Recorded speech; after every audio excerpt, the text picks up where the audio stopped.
No surprise, their joint refusal to build the M4 Relief Road, the North Wales main line, is not exactly matching the world-class infrastructure boast from the Chancellor at the summit. So, Mr Speaker, I ask, amongst the hobnobbing and backslapping, did any ministers there spare any thought for the desolate owners and workers of businesses in tatters in Monmouth and wider, and did they work on the arse for extra help to save their livelihoods? Well, there was a smorgasbord of questions there, I think.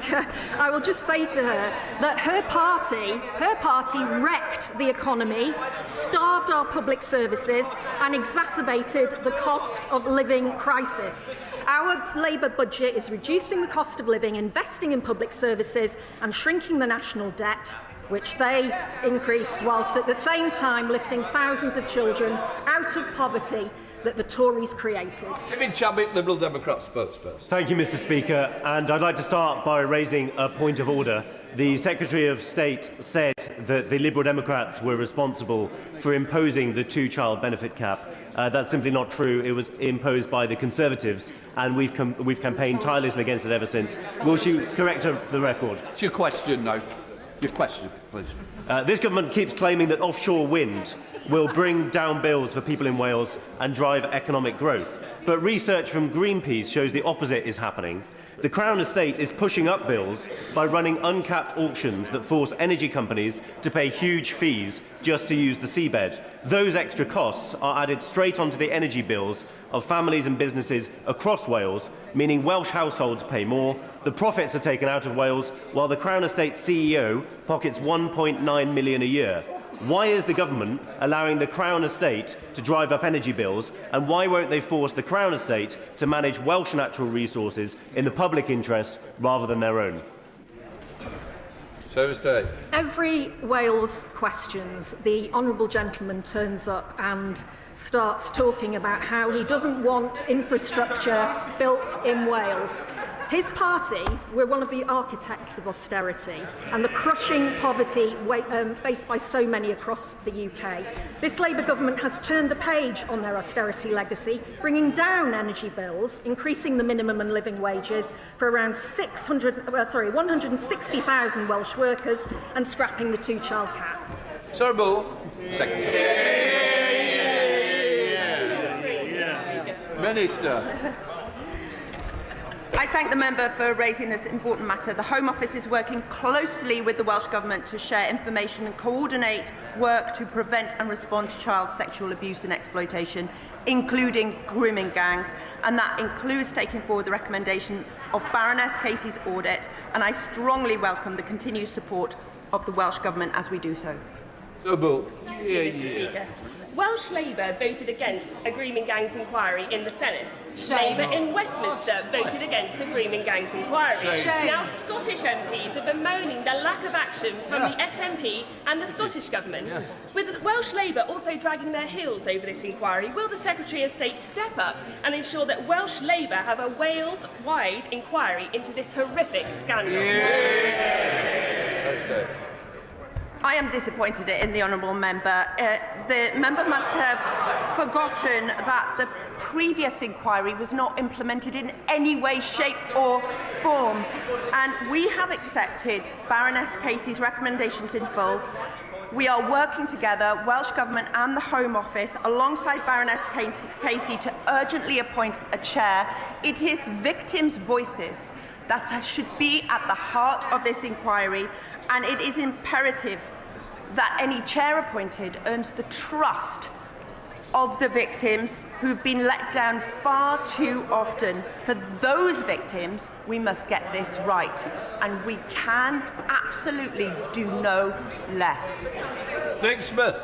Thank you, Mr Speaker. Can the Minister say more on how the Government is reflecting the experiences of victims when tackling grooming gangs in Wales?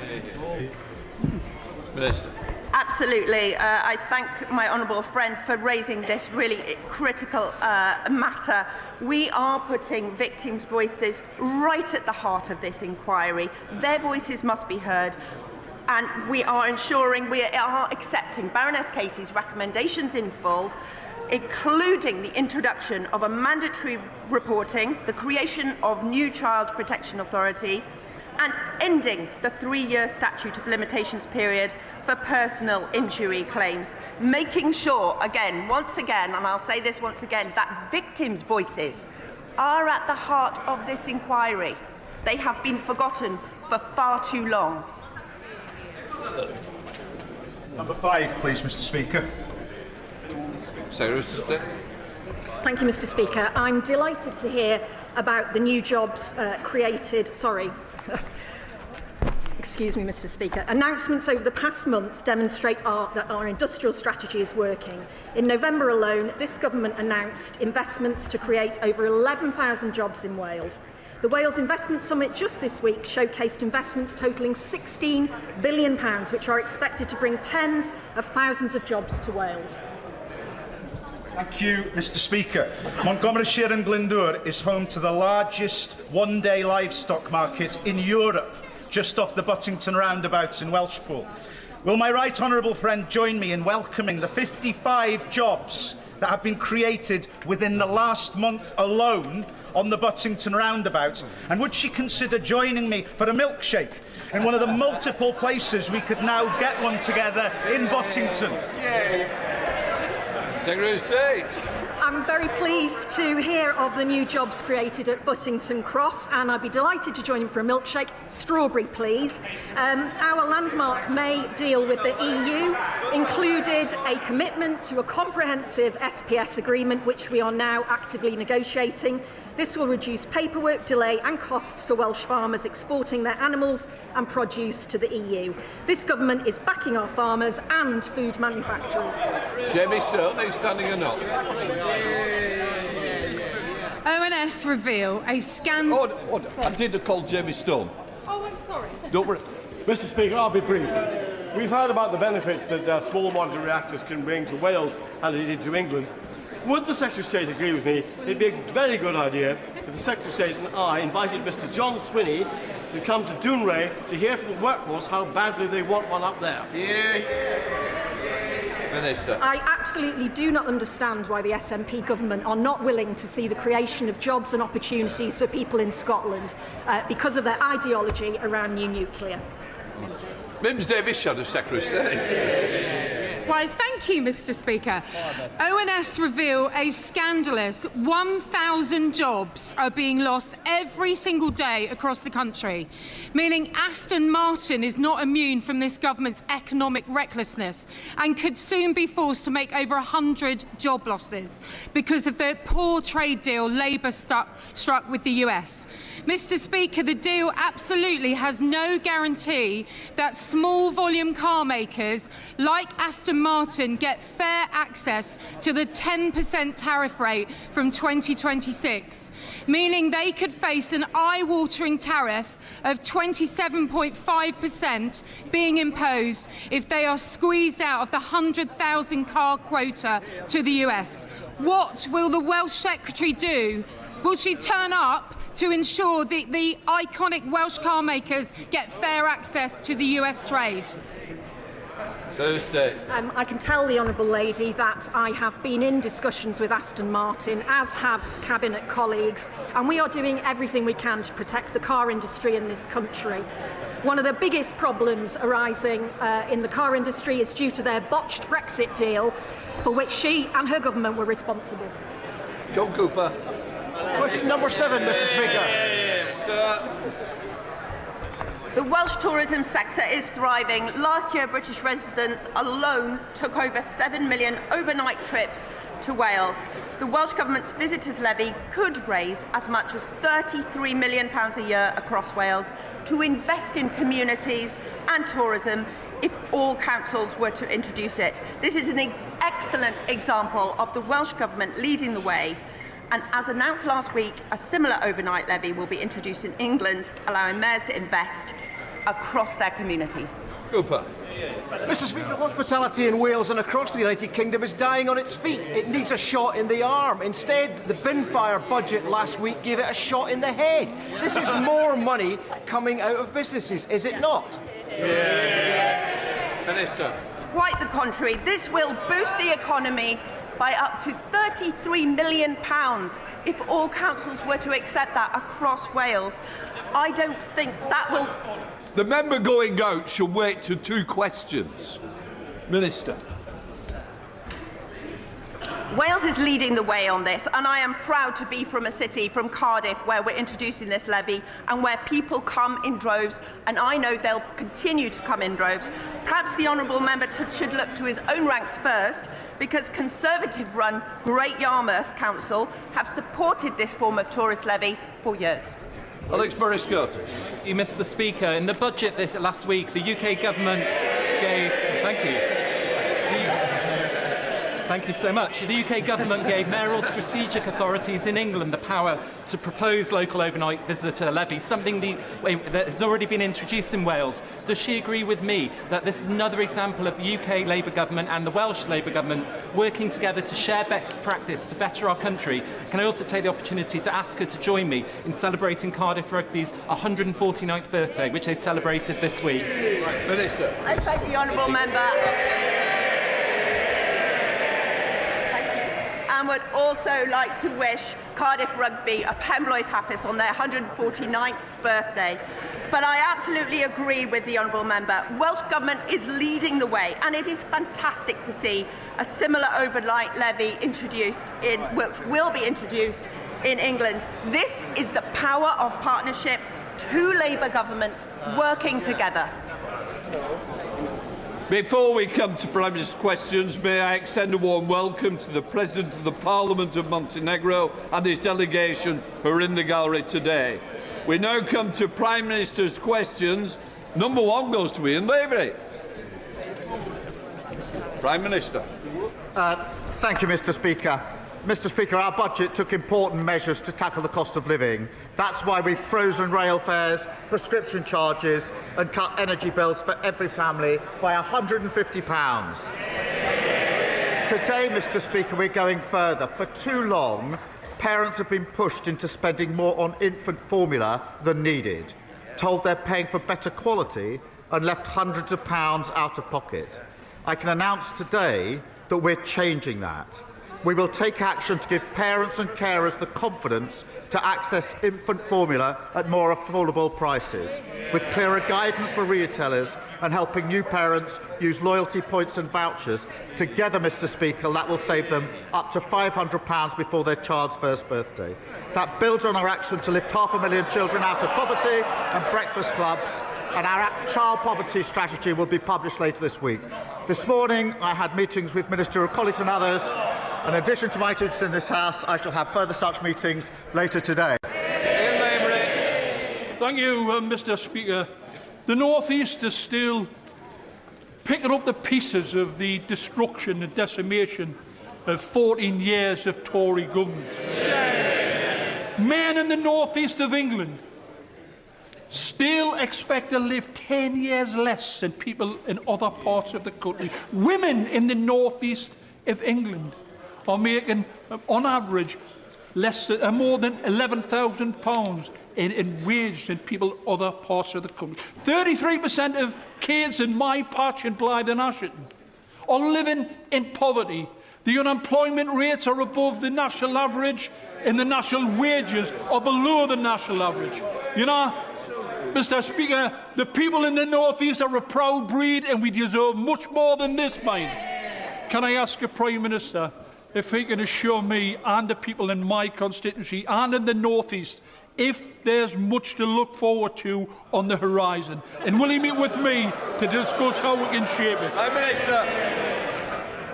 He talks about poverty in his constituency and they heckle him. They should be ashamed. It is our moral mission to tackle poverty, Mr. Speaker. We've abolished the 2-child cap. That will be over 3,000 children, I think, in his constituency lifted out of poverty. I'm very proud to be able to do that. We've boosted the national minimum wage by £1,500. We're adding £150 that we're taking off everyone's energy bills.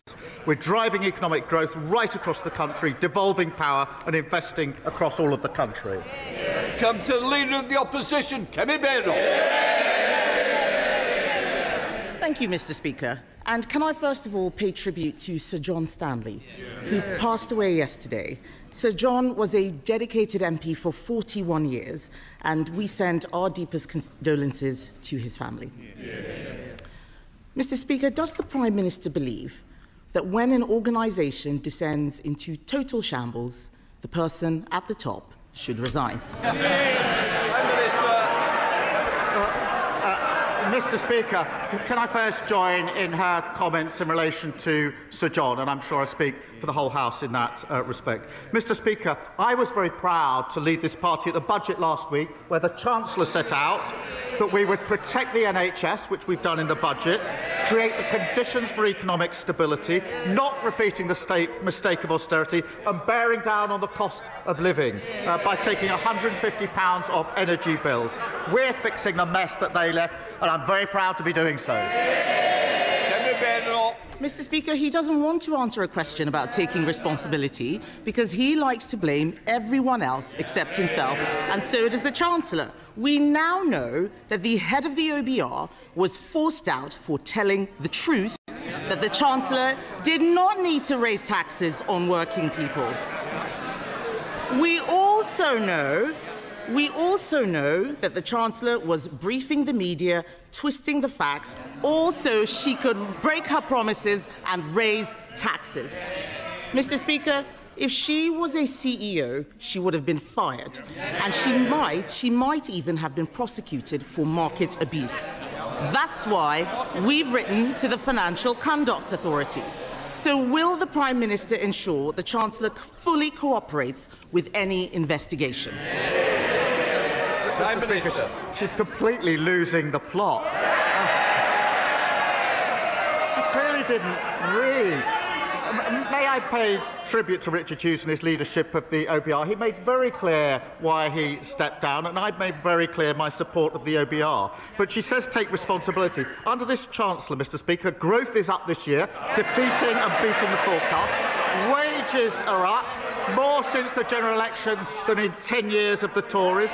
We've had, I think, 5 interest rate cuts. NHS waiting lists are down. We've had record investment into this country. We're turning the page on their austerity and reckless experiment on borrowing. I'd compare that record to them every day of the week. Mr. Speaker, the Prime Minister talks about losing the plot. Let me read to him what his own cabinet members are saying, and I quote, "The handling of this budget has been a disaster from start to finish."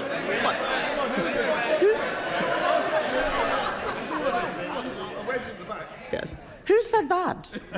Was it him? Was it her? In fact, I think it was probably her, actually. It was probably the Chancellor. In fact, Mr. Speaker, one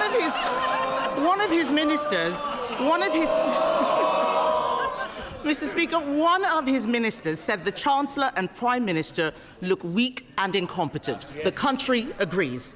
We know that there were endless Treasury briefings to justify raising taxes on hard-working people to pay for benefits. And those briefings had real-world consequences. Hundreds of thousands of people drew down their pension, an irreversible act. So the Prime Minister pays tribute to the head of the OBR. If the head of the OBR had to resign over market-sensitive leaks, why...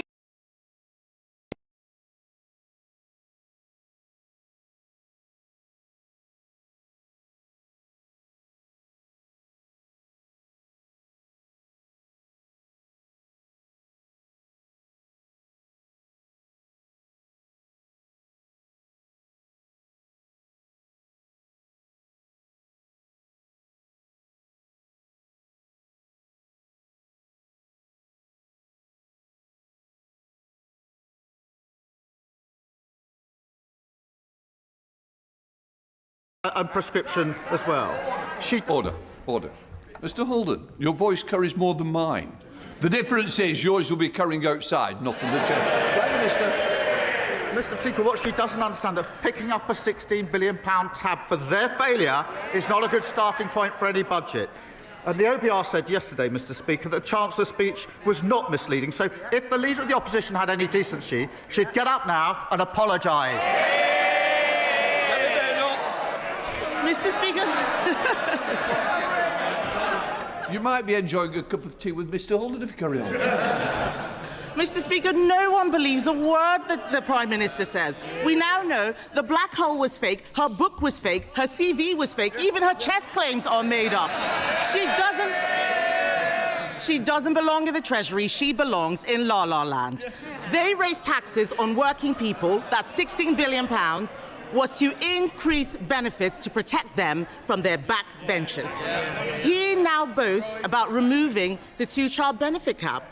But he used to say that it was unaffordable. He even removed the whip from 7 of them for wanting the same thing. He is very happy to throw them under a bus when it pleases him. So I asked the Prime Minister, how did it suddenly become affordable at the very time he needed to save his own skin?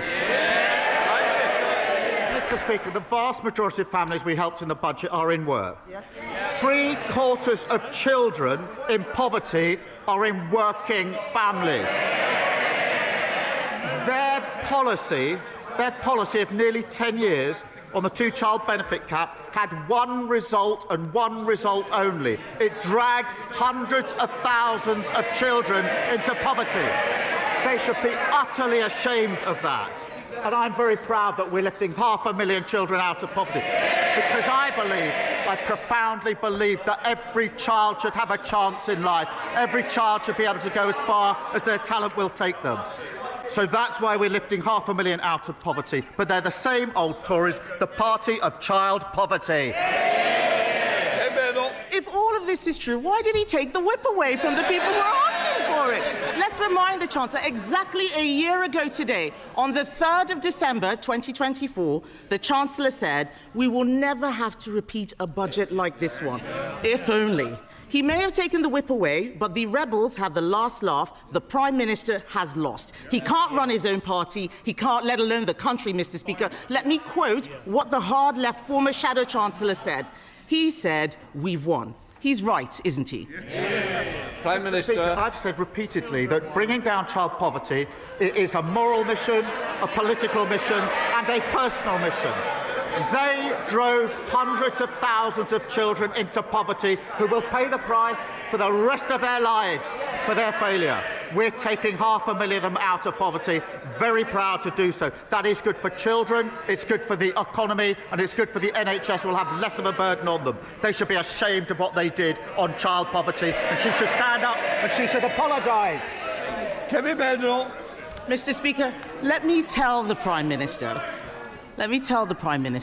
making the whole country poorer and destroying jobs is not how you keep children out of poverty. In the past week, we've seen broken promises, broken leadership, and a broken budget for Benefit Street. A broken budget for Benefit Street. The Education Secretary is chuntering. Where is the money for the children on special educational needs? Where is it? Unemployment is up. It's coming out of her budget. She's shaking her head. She doesn't know where that money is coming from. But let's be clear, Mr. Speaker. Unemployment is up. There are more children now growing up in workless households because people are losing their jobs. It's not just the head of the OBR who's losing his job. Millions of people have been hung out to dry by their budget. And isn't the truth, Mr. Speaker, that behind it all is a Prime Minister who only cares about one person's job, his own? Mr. Speaker, she wants to put 500,000 children back into poverty. She thinks the Chancellor should resign because the economy is improving. We are turning the page on their failure. We are bringing waiting lists down. We're bringing stability that cuts inflation and interest rates.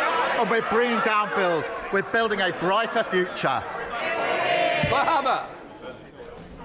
Conversations about a new Ireland are deepening, with people from all sorts of backgrounds having serious, hopeful discussions about building something new. Yesterday here in Westminster, along with the member for South Antrim, who has a different view to me, we hosted two of the island's most respected journalists, making the case both for and against Irish unity. While both positions were argued, clear voice was at the time for careful preparation is now.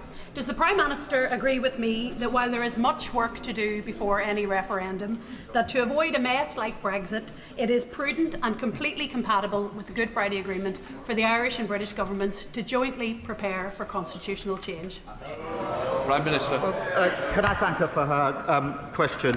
One of the greatest achievements of the last Labour government was the Belfast Good Friday Agreement, and we fully support that agreement, which brought peace and stability for Northern Ireland. It does, as she well knows, set out a process for future decisions, which under the agreement I support.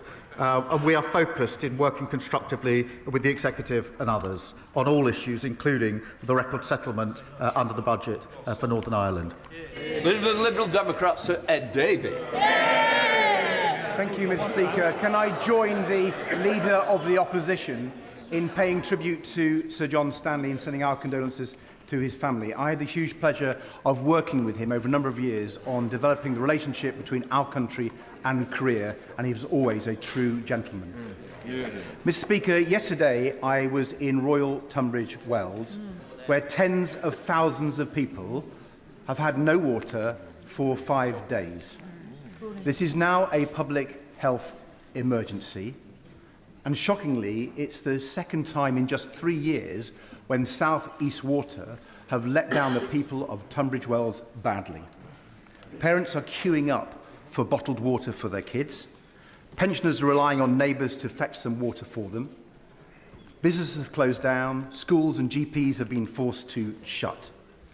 South East Water said it would be sorted on Monday, then yesterday, and today it still hasn't been sorted. So will the Prime Minister convene COBRA? Does he agree that it's time for him to get a grip of this crisis so it is sorted?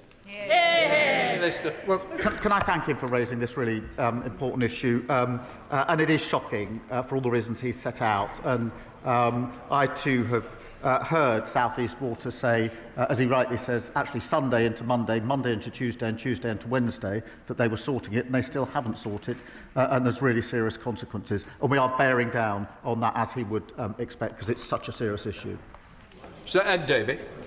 Prime Minister's reply and the actions of the Water Minister, but I do think the government will need to do more because South East Water have failed so badly. If I can turn to the budget now, Mr. Speaker. The Prime Minister's chief economic advisor has recommended a customs union with the EU as one of the most effective ways of generating growth, and we agree. So instead of hitting people with higher taxes in the middle of a cost of living crisis, will the Prime Minister change course in economic policy and listen to the piece of wise economic advice from his own economics advisor?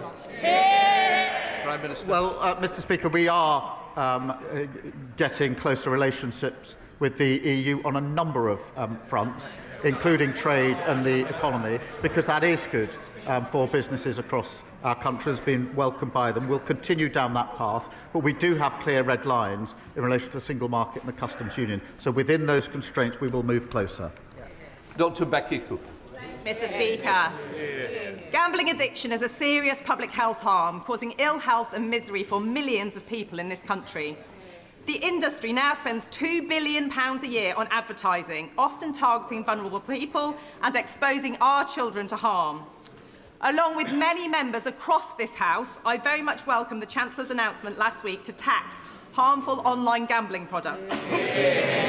Would the Prime Minister agree with me, therefore, that to continue this essential work, we must now act to tackle harmful gambling advertising to protect the health of our children? Prime Minister. Well, I thank her for raising this, because she's right that harm from online gambling has surged. Mr. Speaker, NHS referrals are up 91% in the past year.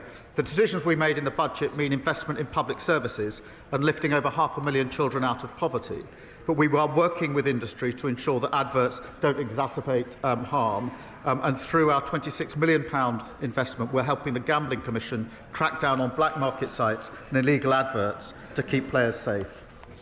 Paul Holmes. Very much. much, Mr. Speaker. In 2020, the Justice Secretary said criminal trials without juries are a bad idea.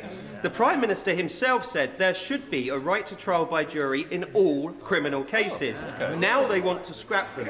Mr. Speaker, with a Chancellor who can't count and a Justice Secretary who's lost count of the number of people he's let out of prison, is it any wonder that the people of this country can't trust a single word this Prime Minister or government says ever again? Mr. Speaker, they left a broken criminal justice system where victims of rape and serious sexual violence are waiting 3 or 4 years for trial. Only this week I've heard further examples of 14-year-old girls and 16-year-old girls having to give evidence 4 years after the allegation. That is not justice for them, and I'm determined that we will deal with it.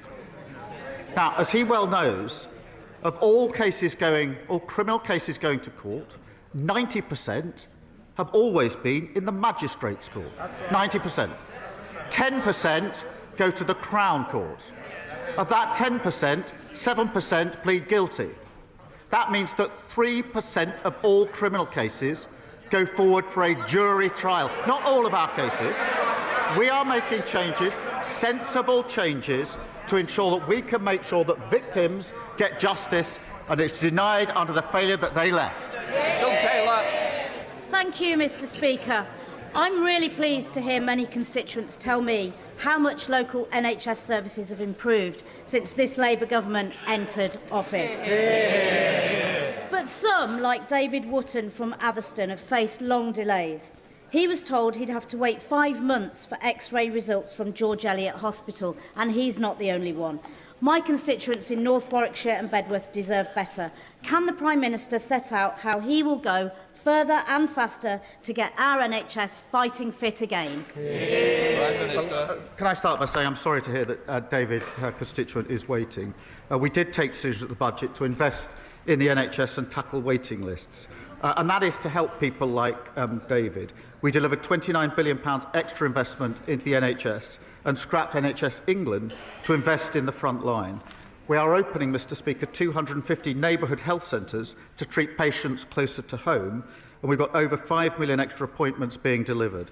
And waiting lists are down 230,000. They chunted, they absolutely destroyed our health service, and we're picking it up. They should be ashamed of themselves. Thank you, Mr. Speaker.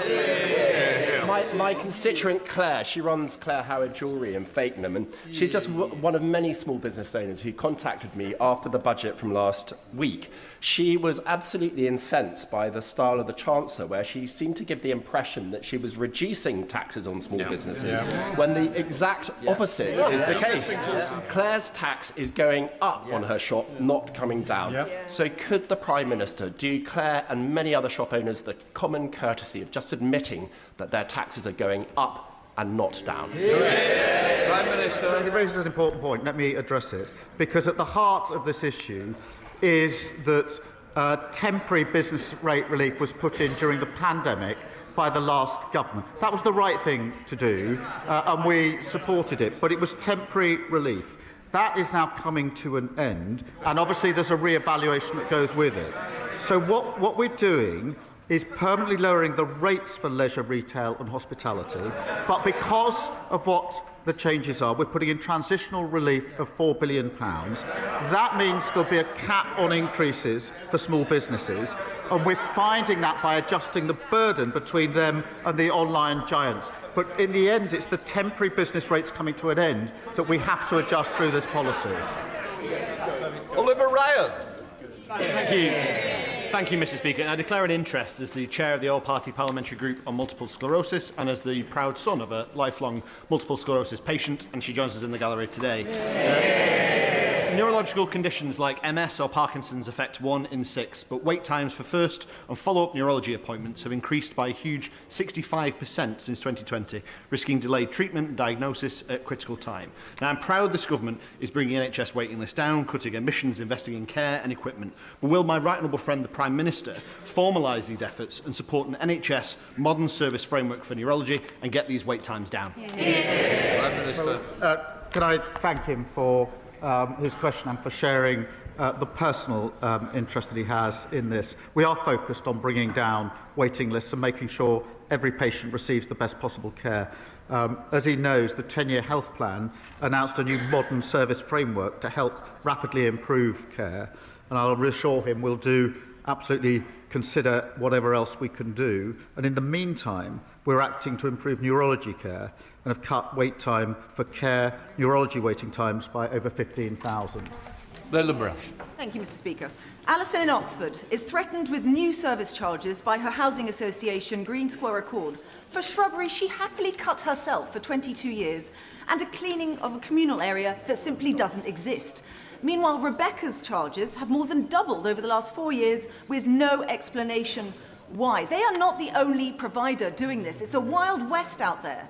So will this government consider Liberal Democrat plans for a new regulator and a cap on these outrageous rip-off service charges? Prime Minister. Well, can I thank her for raising that? And we are implementing the Leasehold and Freehold Reform Act, which is long overdue, providing homeowners with greater rights, powers and protections. And through this, we will strengthen regulation to protect leaseholders from abuse and poor service, which she's highlighted, bring the injustice of leasehold to an end. That'll protect up to 1.75 million households and make sure leaseholders receive standardised service charge documentation, making it easier for them to challenge unreasonable bills, because the points she makes are good points, and this bill will help change that. Graham Stringer. Mr. Speaker, this country can be proud of its history of religious tolerance and religious freedom.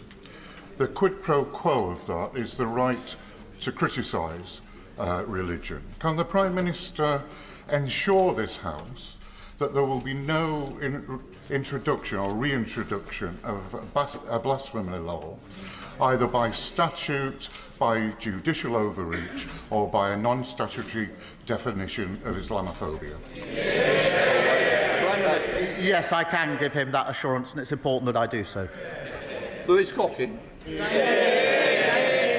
Mr. Speaker, the best form of welfare in this country should be a well-paid job. But with unemployment up, and this Labour government has chosen to raise taxes to spend more on an even bloated welfare and benefit system. Is the Prime Minister happy with the message that sends to my hard-working constituents in Broxbourne and constituents from right across the United Kingdom? We have a broken welfare system. Who broke it? Guess. The party opposite. We're bringing in reforms to change it and mend it. And what did they do? They voted against them. And under their watch, they drove up welfare spending by £33 billion. So we need no lectures from them on welfare. Mr. Speaker, as a lifelong Dale fan, I'm delighted that Rochdale Football Club are top of the National League right now. But after 14 years of Tory cuts, sadly, my town is near the top of another league table, a league table people don't want to be in, the child poverty league table. So does the Prime Minister agree that lifting 5,000 kids out of poverty in Rochdale, plus cutting the energy bills by 150 quid for every household, and crucially expanding the Warm Homes discount, will mean that this budget is a family budget that reduces the cost of living for everyone in the country? Let me start by congratulating Rochdale Football Club for being top of the league for the time being. Of course, well, I say that because I know who's top of the Premier League, but it will be March and April we'll actually find out who wins. But, Mr. Speaker, he's right. Thanks to the actions in the budget, every household will see £150 off their energy bills. And because we've extended the Warm Homes discount now to 6 million of the poorest households, they will also save an additional £150. Now, in the North West, that benefits about 280,000 households. That's a huge cost of living support for families, alongside freezing prescription charges, rail fares and boosting the minimum wage. Ms Jarvis. Thank you, Mr. Speaker. My constituent Tracy owns O'Brien's, a lovely cafe in the heart of Eastleigh. She works tirelessly to make it a success, but spiralling costs, including business rates, VAT and the hike to employers' national insurance contributions, mean she hasn't been able to take a salary for 4 months. David, the owner of Steamtown Brewery, and Jane, the manager of the Holiday Inn in my constituency, say their businesses will be impacted by the government's stealth tax on our high streets. They feel let down. So will the Prime Minister look again at our call for an emergency cut on VAT for hospitality? Prime Minister. Well, Mr Speaker, we put in place a strategy for small businesses, which was broadly welcomed by small businesses because they contributed to it. And that involves some of the key asks that they made of us, including late payment and for hospitality, greater flexibility when it comes to licensing. Of course, we'll always look at other measures that can help small businesses. We set out quite a lot of them in our small business strategy. Andrew Peix. Thank you, Mr Speaker. At the weekend, I had the great privilege to join volunteers from Peterborough Food Bank at the Tesco in Warrington on their autumn food drive. I'd like to put on record my thanks to my constituents and those of other honourable members who supported this Trussell Trust initiative over the last week. One of the most significant challenges my food bank have consistently talked to me about is child poverty. And even though the party opposite oppose our plans, nearly 9,000 children will be lifted out of poverty across Peterborough because of the decisions our Chancellor took in the budget last week. Does the Prime Minister agree with me? This isn't just the right thing to do for these children, it's an investment in our future and in our growth. Prime Minister. I thank him for raising this, and I was in his constituency just the other week, and we could see the impact that this measure would have on children. In Peterborough, as he says, 9,000 children living in poverty. In his constituency, 5,500 children living in poverty, and we are lifting them out of poverty, and that is the right thing to do. The party opposite shamefully dragged hundreds of thousands of children into poverty, and they will pay that price for the rest of their lives. They should be ashamed of themselves. I was recently the target of an AI deepfake video announcing my defection to Reform. And as colleagues across the House will know, that's about as likely as Reform moving from pub populism to a coherent programme for government. I'm delighted to reassure my Chief Whip and the House that I am and always have been a faithful Conservative. But does the Prime Minister agree with me that while satire has always been an important part of our politics, the rise of AI deepfake disruption is a serious threat to our democracy, and would he agree to work with me and cross-party MPs to frame some appropriate reforms as proposed by the recent Speakers' Conference to protect our democratic integrity? Well, can I thank him for raising that, and it is an important issue. We do need to work cross-party where we can on deepfake, on AI and other issues that need to be addressed. I had, I'm afraid, missed his alleged defection to Reform. I wouldn't have believed it if I had seen it. But I have to say, there's a lot of them going. There's three ex-MPs have gone, I think, this week. They talk about leaks. That's where their leaks are going, to Reform. And I saw a leak, talking of leaks, on the front page of the Financial Times this morning, where apparently the leader of Reform says he wants to merge with the party opposite and sit down here with them. An absolutely unholy alliance of austerity and failure. Elsie Blundell. Thank you, Mr Speaker. This week I've been speaking to Tetrasil, warehouse workers at Tetrasil in my constituency, who have been given an appalling ultimatum in the run-up to Christmas: either sign a new contract with reduced pay and breaks, or lose your jobs.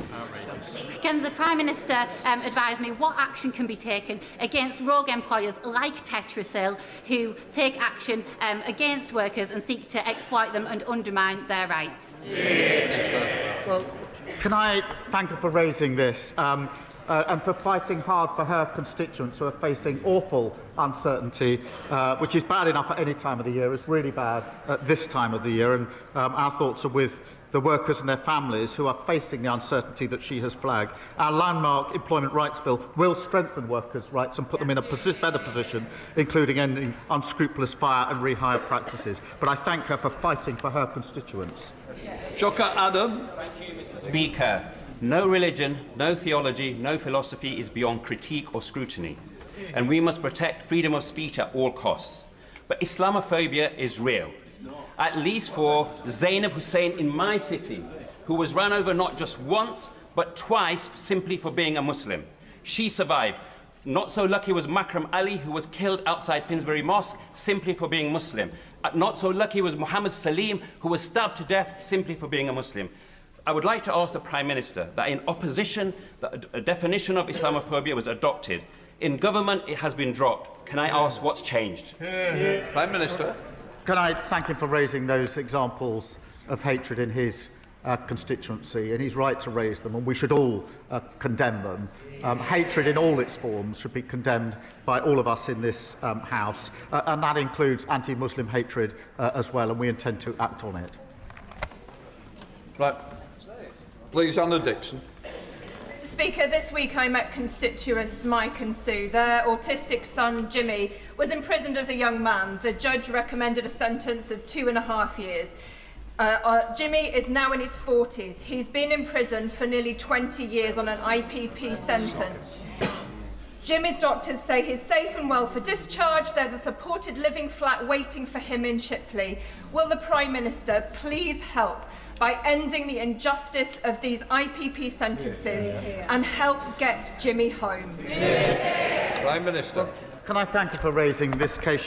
She raised it with me in the lobby last night, and it is a really shocking case of 2 years leading to someone being in prison already over 20 years and not yet released, and with delays in the release process.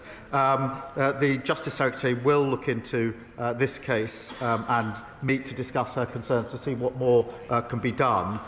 It's right that IPP sentence has been abolished, and we're committed to supporting the progression of all those who are serving such sentences. Rachel Gilmore. Thank you, Mr Speaker. I have a charming elderly constituent who, after a series of very major medical interventions, has been left in excruciating, uncontrolled pain after our Prime Minister. Can I thank her for raising what's an awful case? And we are putting in further protection and support, but I will take her up. I think it is important for her to discuss that with the relevant minister, because the case that she has referred to just sounds appalling. Jane Kirkham. Thank you, Mr Speaker. Under this Labour government, NHS waiting lists are coming down. I welcome the commitment to refurbish Truro Health Park in my constituency, one of the first new neighbourhood health centres in the country. Cornwall's already leading the way with new neighbourhood health teams, and upgrading Truro Health Park will help deliver care for patients in their own communities.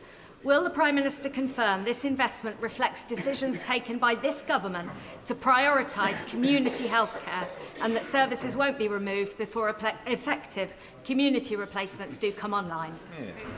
Prime Minister. Well, thank her for raising this. I'm delighted that her constituency will benefit from one of the new 250 centres. Neighbourhood health centres will provide simpler, more convenient access to a full range of health and care services on people's doorsteps, and GP services will be protected before it comes online. This is about early intervention, Mr Speaker, continuing to drive down NHS waiting lists and creating a more modern NHS that is fit for the future. Mr Speaker, could the Prime Minister give his assessment of the latest news that President Putin has again turned down terms for peace in Ukraine, and in the light of his extraordinary outburst designed to destabilise our understanding of the truth, he did say Russia is ready for war with NATO. How ready are we? Prime Minister. Can I thank him for raising this? And I updated the House last week on the attempts to get a lasting peace. We all know that Putin is the aggressor here. We all know that Putin is dragging his feet, not wanting to come to the table, not wanting to reach an agreement. We have to continue to put pressure on in every conceivable way. That is in supporting Ukraine with capability and resource, but also ensuring that our sanctions, acting with allies, do as much damage to the economy in Russia as we can, and pressure that we can put on. We'll continue to do so, but he's absolutely right to raise it, and I thank him for doing so. That completes Prime Minister's questions. Let the Chamber change over. Thank you, Mr.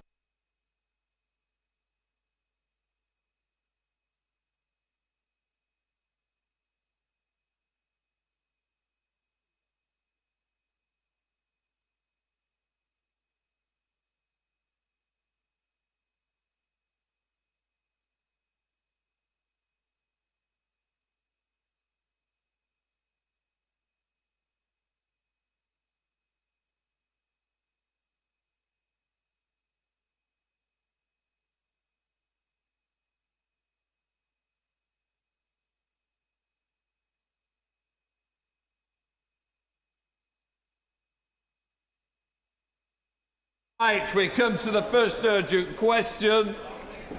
Sir Mel Stride, Shadow Chancellor of the Exchequer. Mr Speaker, to ask the Chancellor of the Exchequer if she will make a statement on the resignation of the Chair of the OBR.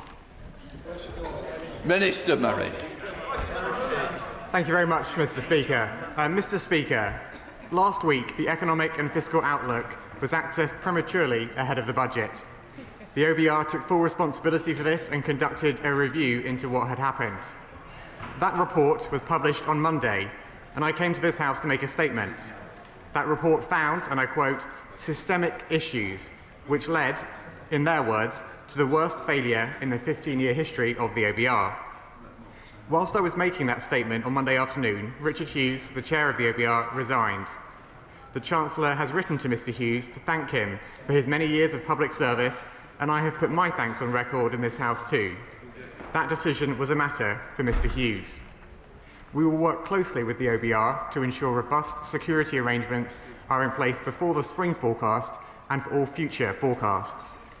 The Permanent Secretary of the Treasury will conduct a review of the Treasury's security processes to inform future fiscal events. As I said when I was again at this dispatch box closing the budget debate yesterday, the government puts the utmost weight on budget security, including prevention of leaks of information. A leak inquiry is now underway with the full support of the Chancellor and the whole Treasury team. Mr Speaker, there is also speculation in the press today surrounding the letter which the OBR sent to the Treasury Select Committee last Friday, which I wish to address clearly. The Chancellor was aware of that letter and she was content for it to be published, and she agreed this with the Permanent Secretary. Mel Stride. Thank you, Mr Speaker. Mr Speaker, Richard Hughes was a respected chair of the OBR, and his departure is a matter of deep regret. The circumstances surrounding his resignation remain unclear. Although, Mr Speaker, for the Chancellor it has clearly been a useful distraction from her own conduct. Mr Speaker, on Friday, the OBR took the unprecedented step of publishing the details of the pre-measures forecast rounds. And at the Select Committee yesterday, members of the OBR board were clear that this step was taken because of serious concerns about partial leaks and briefings about their forecasts. And in relation to the market-moving briefings made on the 14th of November, which suggested that the public finances were, after all, in a better position, David Miles at the committee stated, and I quote, "I think there had been a misconception that there had been some good news. It didn't exist." They also clarified that these concerns were raised by Richard Hughes with the Treasury before the budget, and that the information published on Friday was approved by the Permanent Secretary. So can I ask the Minister, what discussions did the Treasury have, including the Chancellor, with Mr Hughes immediately prior to his resignation? Mr Hughes said last week that he served subject to the confidence of the Chancellor. Did the Chancellor give Mr Hughes her full confidence? Was any pressure put on Mr Hughes to resign? Did the Chancellor approve the OBR's publication on Friday and discuss with the Permanent Secretary? I believe the Minister has confirmed that. Perhaps he would do so again. Yes. In which case, behave. Thank you, Mr Speaker. Do ministers agree with the OBR's opinion that there were leaks and briefings about the forecasts that damaged growth?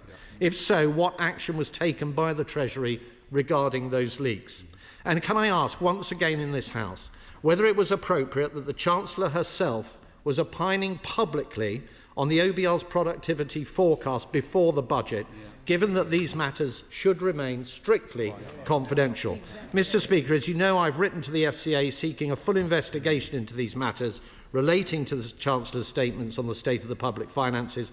I have also written again this morning to the Permanent Secretary at the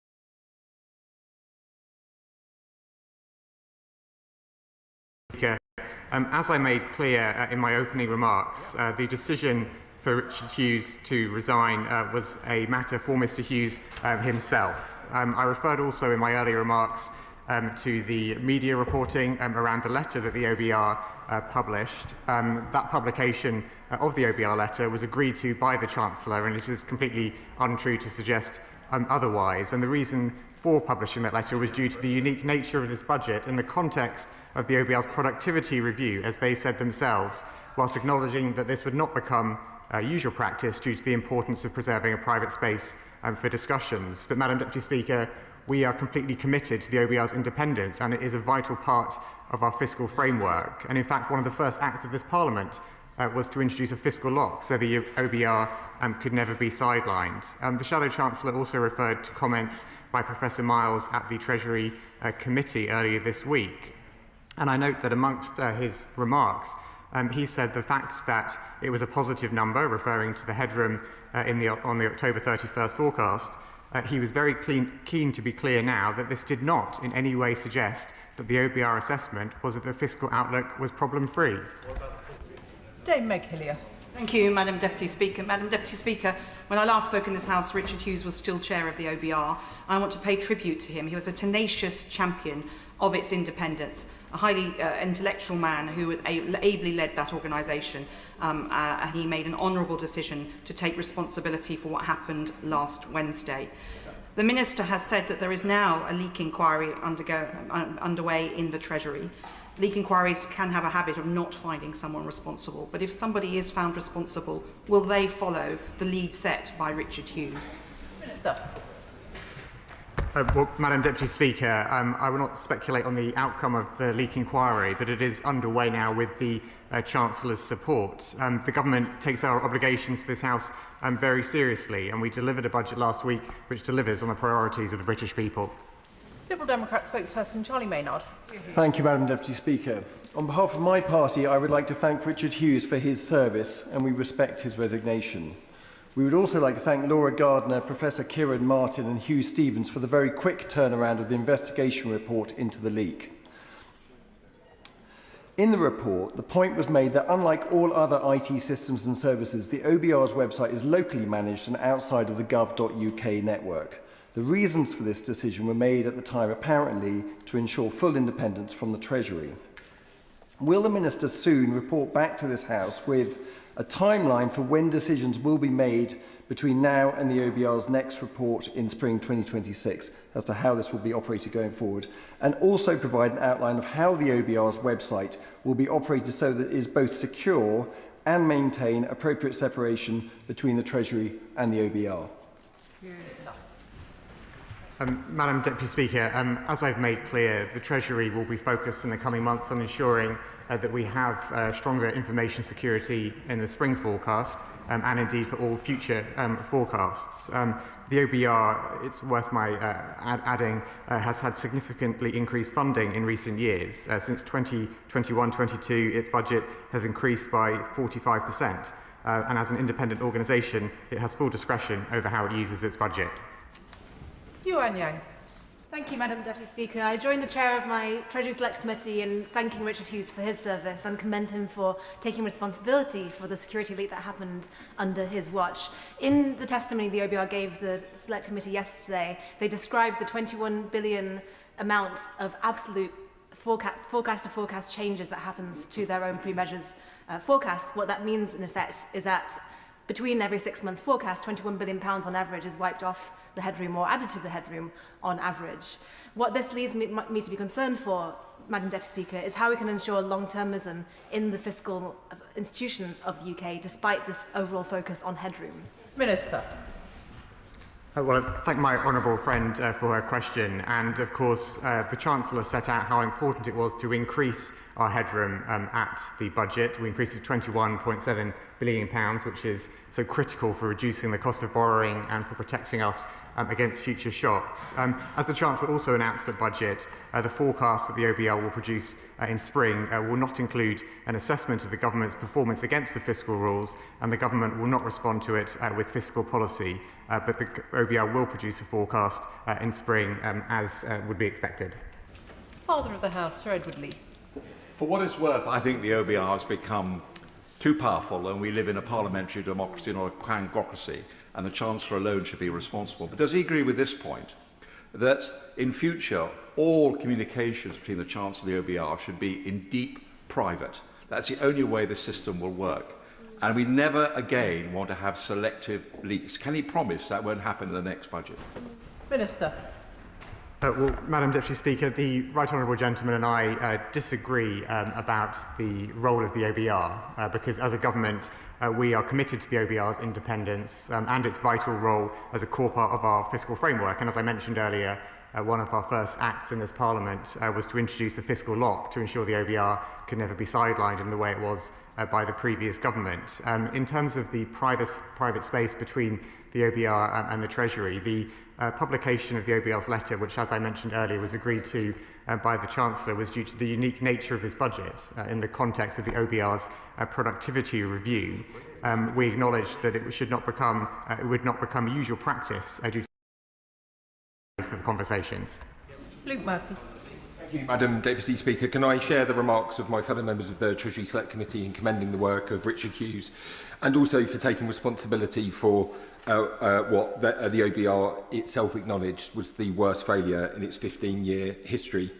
One of the other things that the Professor Miles also testified in front of the Treasury Select Committee yesterday, was, which the Shadow Chancellor failed to mention, is that the remarks of the Chancellor on the 4th of November were entirely consistent with the forecast that was set out by the OBR at the time, and was not as rosy a fiscal picture as the benches opposite now bizarrely claim was in place at the time. Does he agree? Minister. Well, I thank my honourable friend for his question, and he's absolutely right to point to some of the comments by Professor Miles at the Treasury Committee early this week. Indeed, there's been a lot of discussion in this place around the £4.2 billion of headroom that was identified in the forecast by the OBR on October the 31st, and our view of what that implied about the fiscal situation. And Professor Miles indeed said at the Treasury Committee that a number that was £4 billion in the pre-measures forecast is not inconsistent with the sentiment that this is a very challenging fiscal position. And it is because of that fiscal position that we made the choices that we did. Dame Harriet Baldwin. Thank you very much, Madam Deputy Speaker, and I welcome the fact that the Minister has just confirmed that a leak inquiry is underway at the Treasury, and will be paying close attention to that inquiry. Richard Hughes was an outstanding public servant, and he was truly independent. And will the Minister confirm that the person that the Chancellor nominates to this position has to be endorsed by the Treasury Select Committee, and that he will commit to someone of equal independence and stature being nominated to that position? Minister. Well, I thank the Right Honourable lady for her question, and as you'll know, the process is now underway for an external recruitment of the new chair of the OBR. The normal process will be followed in terms of the Chancellor making the appointment, the Treasury Committee being involved in the way that it is. She mentioned that the leak inquiry, I confirmed it today. I've confirmed it again today. I also mentioned it in my remarks to this House yesterday. Clive Efford. Thank you, Madam Deputy Speaker. Over the years that I've been here, I've seen many budgets, and the government side waves its order paper on the day and then watches over the next 48 hours as the budget unravels. And we don't seem to have had any of that with this budget. It's been extraordinarily tight in terms of what it sought to achieve. And it's the Tories are protesting over there because about the individuals involved rather than the content of the budget itself, because they've got very little argument to make. Well, my honourable friend is absolutely right to draw attention to the fact that whilst the process around the budget is of course important, what this budget means for people across Britain is that we have cut the cost of living, continue to cut NHS waiting lists and cut government borrowing. Dugan. The head of the OBR has taken responsibility and resigned, just like the Director General of the BBC took responsibility for that crisis and resigned. Given that the UK is now in the throes of a full-on fiscal crisis of the Chancellor's own making, both materially by removing £66 billion from the economy with no corresponding stimulus, and objectively by briefings, counter-briefings, screeching U-turns, leaks, and a profound lack of discretion over market-sensitive information. Given that backdrop, why will the Chancellor not now resign? Madam Deputy Speaker, the Chancellor has delivered a budget which takes the challenges of this country head-on, which cuts the cost of living, continues to cut NHS waiting lists, cut government borrowing and meets the priorities of the British people. Rachel Blake. Thank you, Madam Deputy Speaker. The investigation that the OBR undertook had two particularly striking findings. The first was about the number of attempts to access the particular documents in question, and the second, I believe, is the lack of security for these particular documents. Can the Minister share with this House what specific actions he believes the OBR should take to overcome this for future fiscal events? And does he agree with me that it's possible to have confidence in the principle of an independent OBR alongside undertaking meaningful and significant scrutiny into some of the actions of the current organisation? Well, I very much agree with the sentiment in my honourable friend's question there, in that the OBR is a vitally important part of our fiscal framework, and indeed, as I mentioned earlier, one of the first acts we took upon taking government was to strengthen its role to ensure it could never be sidelined. And actually, it is precisely because we see it as taking such an important place in our fiscal framework that it's important that we maintain its integrity and trust as an organisation. And my honourable friend asked me what further steps the OBR will be taking. Well, we as a government will work with the National Cyber Security Centre and the OBR to take forward the recommendation that a forensic examination of potential premature access at previous fiscal events is carried out. I would add that there's no evidence of hostile cyber activity, but the findings of the OBR report indicated access at previous fiscal events, and that's a very serious matter that we will investigate. Thank you, Madam Deputy Speaker. Richard Hughes was a first-rate public servant, but he did the right thing on the narrow matter of the premature upload of the file last week. But the OBR representatives told us a number of things yesterday at the Treasury Select Committee. They told us that there was a 16 billion downgrade. Yep. They told us that there was a 4.2 billion headroom on the 31st of October because there were also improved tax revenues. Yep. I don't think 4.2 billion can be characterised as a black hole, but it was challenging circumstance. That's the truth. Can the Minister consider in all future budgets that such a letter should be made available at the same time that budget publications and OBR publications are made available, which sets out what was said to the Chancellor at what point, so we can then verify whether the press conference on the 4th of November was very wide of the mark and gave a materially misleading view of what actually was happening? Yeah. Well, thank the right honourable gentleman for his question, and I would, as will be clear, I would agree with his remarks about Richard Hughes' contribution to public service.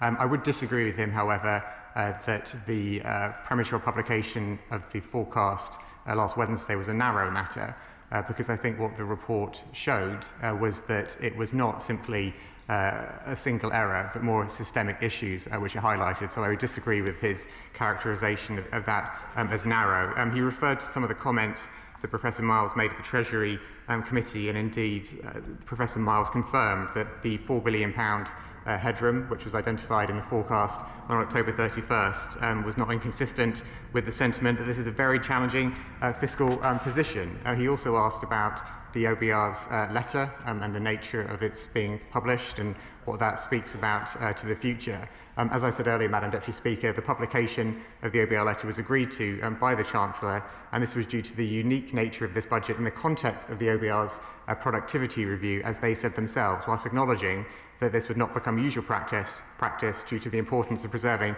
a private space for discussion. Karen Moon. As Madam Deputy Speaker, the OBR leak was deeply disturbing, particularly in light of international sensitivities. Can the Chief Secretary rule out foreign actors exploiting the OBR's inadequate security at any point? Well, Madam Deputy Speaker, the report that the OBR published into this premature publication of their forecast finds no evidence of hostile cyber activity. What it did do was look at the spring forecast and to identify what happened there, and very concerningly identified that there had been premature access of the forecast at that fiscal event also.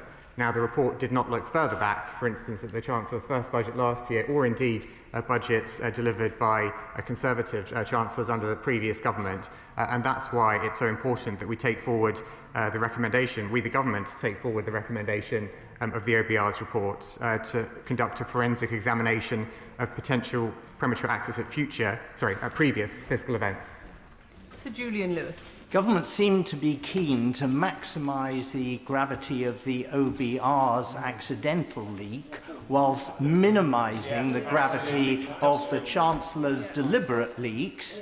And as he has twice frankly admitted not being aware of the case of Labour Chancellor Hugh Dalton, who resigned for inadvertently leaking to a journalist a single sentence of his budget moments before it was due to be announced in 1947, now that he has understood what actually happened then, and that was the paradigm case, does he think it holds any lessons or examples of conduct that the Chancellor ought to consider following? Madam Deputy Speaker, I came here this morning expecting to be critiqued by the opposition for their view of government policy.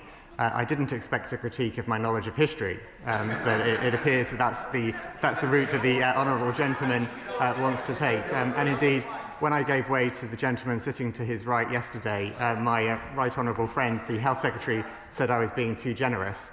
And I'm inclined to agree with my right honourable friend, the Health Secretary, that I was too generous in giving way to him yesterday. But the broader point that the right honourable gentleman who just asked his question made, I think we need to be really careful, Madam Deputy Speaker, about downplaying the seriousness of the OBR publishing their forecast early. It's not, as the other right honourable gentleman said, a narrow matter. It is not something which we can simply brush away. This is a serious leak of highly sensitive information, and we take it very seriously as a government. Andrew Lewin. Deputy Speaker, 3 years ago the role of the OBR came into sharp focus after the delivery of another budget, the budget that became known as the mini-budget, a budget in which the markets were sent spiralling and the Bank of England was forced to take emergency action. Would my right honourable friend agree with me that this last week has been a serious one, but within a week we have taken action, and 3 years on we are still living with the consequences of the decision taken by the party opposite? Yeah, quite right. Well, my honourable friend is absolutely right that people across Britain are still living with the consequences of what the previous government did in that mini-budget where they sidelined the OBR. And in fact, one of the reasons why we're so keen to protect and strengthen the integrity of the OBR is because of the vital role that it plays in our fiscal framework. And one of the very first bill, in fact, passed by this government included the fiscal lock, which now prevents the sidelining of the OBR. Joshua Reynolds. Deputy Speaker, in the budget, the Chancellor announced that she would legislate for only one assessment of the fiscal rules instead of two every year, as we have it at the moment. But in light of the change of OBR leadership, will he commit today to seek the views of the incoming chair of the OBR about the economic and fiscal impact of that decision before the government plough ahead with it? Madam Deputy Speaker, just to be clear in terms of what the OBR is required to do and what the Chancellor announced in the budget last week, the OBR is required to produce two forecasts a year, and the Chancellor will commission a second forecast in due course. As the Chancellor announced the budget, though, that forecast will not include an assessment of the government's performance against the fiscal rules, and the government will not respond with fiscal policy. Chris Vince. Thank you, Madam Deputy Speaker. I thank the Minister for his statement. Was he as surprised as I was to find out that such a sensitive document like this was actually being managed by something that was using WordPress? And would he reassure my constituent harder? And what reassurances he had from the OBR that moving forward these sort of documents will be password protected and, crucially, protected from foreign interference? Well, I thank my honourable friend for his question. I will admit that I was surprised to read the report from the OBR that it made clear that any assumptions we might have had that this was a simple error actually are not true. It was more systemic issues which were revealed by the OBR's report. And indeed, there was functionality, as I understand it, within the IT and website systems that the OBR had to have greater security. but they were not configured correctly to provide that security. And that really underscores for me this is not one inadvertent error by one official. This is a systemic issue with the information security, which is so important.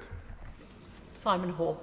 Deputy Speaker, while I remain convinced that there are other ways of delivering the guardrails that the Treasury needs without the OBR, I know the Chief Secretary and the Chancellor are not persuaded of that argument, but I wonder if he might be persuaded on this, that the resignation of the chair of the OBR and the new recruitment process underway does present an opportunity for the Treasury and the Permanent Secretary to reflect upon what it needs the OBR to be doing for the next 5, 10, 15, 20 years ahead. What skills it needs, what shape it needs to be, what it actually needs to do to get the economy right. Will they be availing themselves of that opportunity to recast the OBR and to reflect on its roles and responsibilities? Thank you. I thank the right honourable gentleman, and I'm glad that having not had time to accept his intervention yesterday, we are now back to business as usual, where we have frequent exchanges across this chamber. We probably disagree, I think, in terms of the OBR's role, but I hope he would recognise the benefit of one of the changes the Chancellor has already announced about how the OBR will produce its, or how what the OBR will do in future. Because whilst the OBR, as I said to another honourable gentleman a few moments ago, is required to produce 2 forecasts a year, the Chancellor has announced that that forecast will not include an assessment against the fiscal rules in the spring, because the government will not respond with fiscal policy. So that is a change which the Chancellor already announced at budget last week. Dr Scott Arthur. Thank you, Madam Deputy Speaker. And I do find it rather curious that the members opposite have a lot to say about Hugh Dalton's budget in 1947, but so little to say about Liz Truss's just in 2022. Selective amnesia, exactly. It's very curious. But, Madam Deputy Speaker, my office, all the staff in my office very diligently followed the advice from the Speaker on cybersecurity around the threat of foreign intervention in our IT, and I think it's right that we do take this seriously. But I'm not convinced, based on the reports we've seen, that the OBR had taken the same kind of steps to protect its own systems. So, where the OBR and other government departments and agencies offered this advice and just didn't follow it, or is there an oversight here in terms of how we're managing the security right across government? Good question.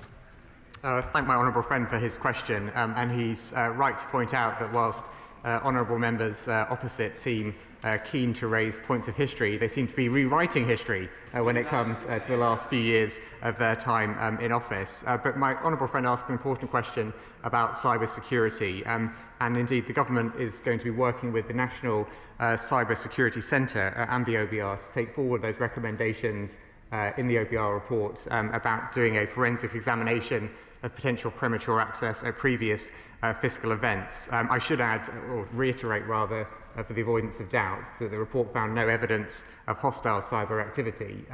But I think he's right to point out that information security, cyber security is important for all of us across government, and indeed that was reflected in the spending review.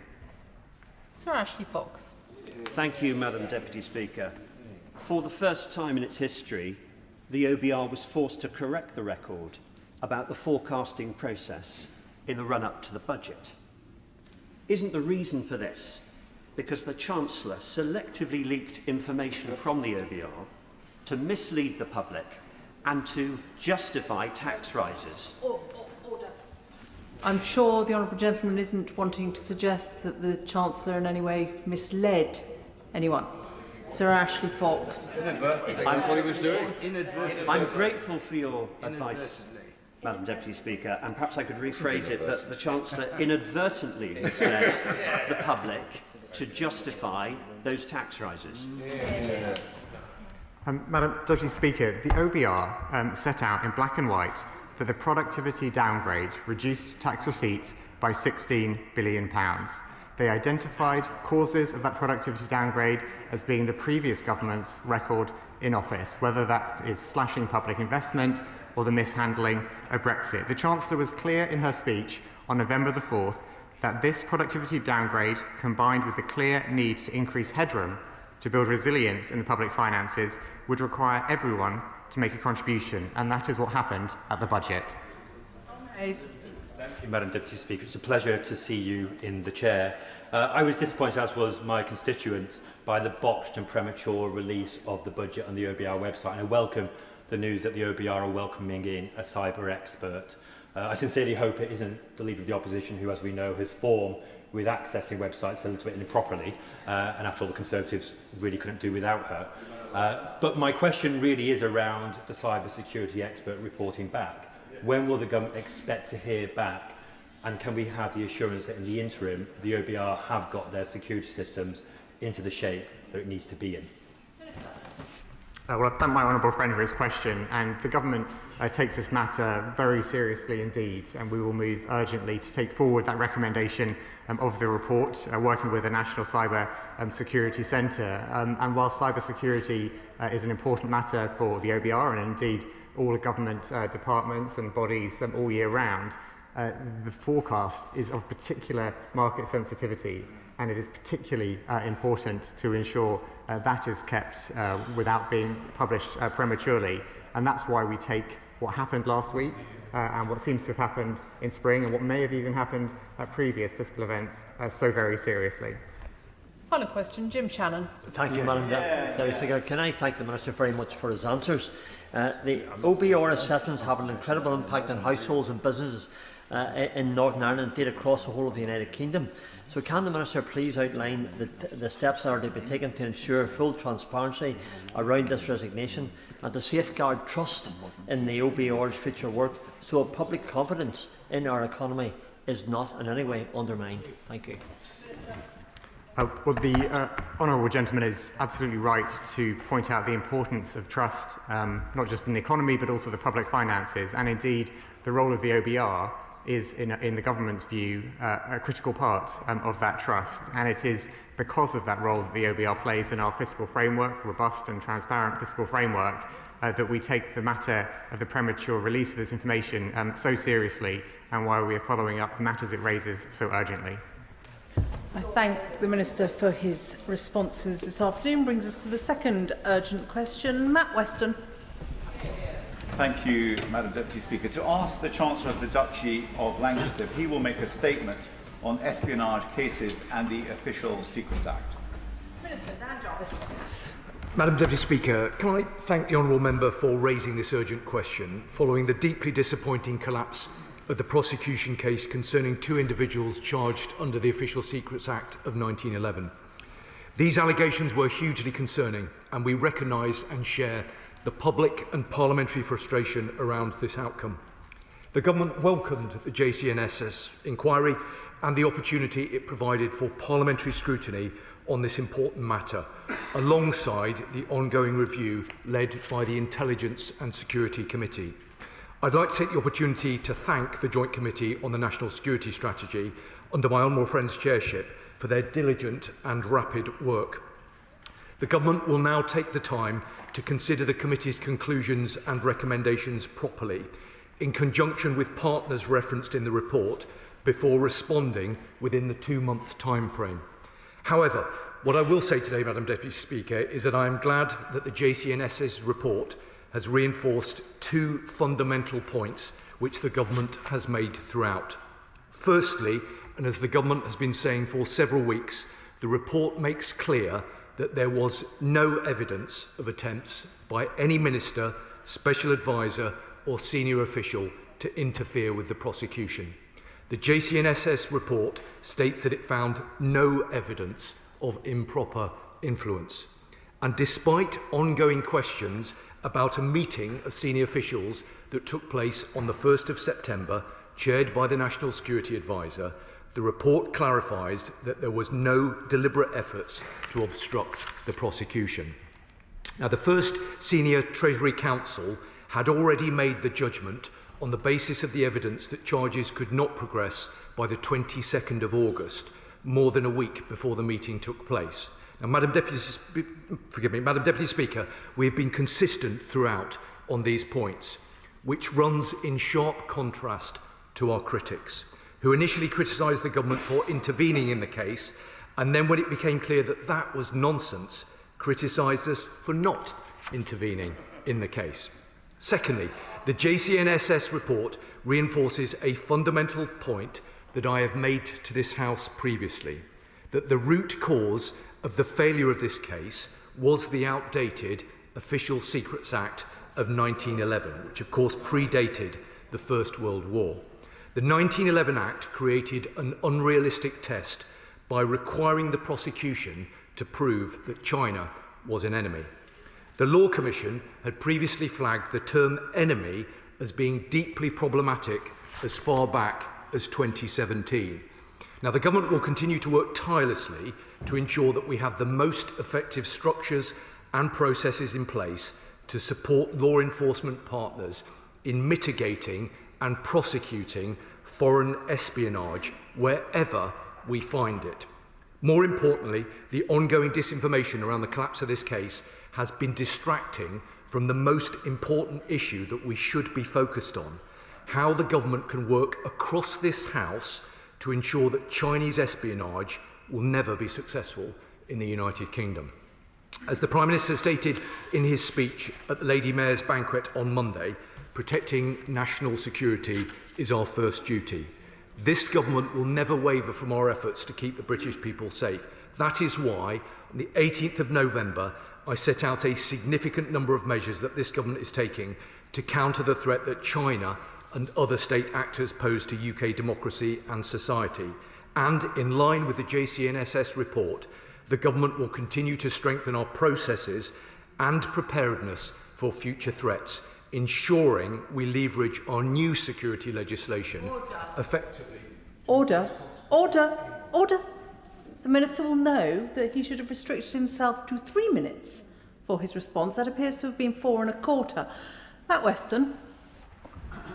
I thank the Minister for his comments. Madam Deputy Speaker, I'd like to thank the Speaker for granting this urgent question, demonstrating the importance of parliamentary's security, safety and sovereignty.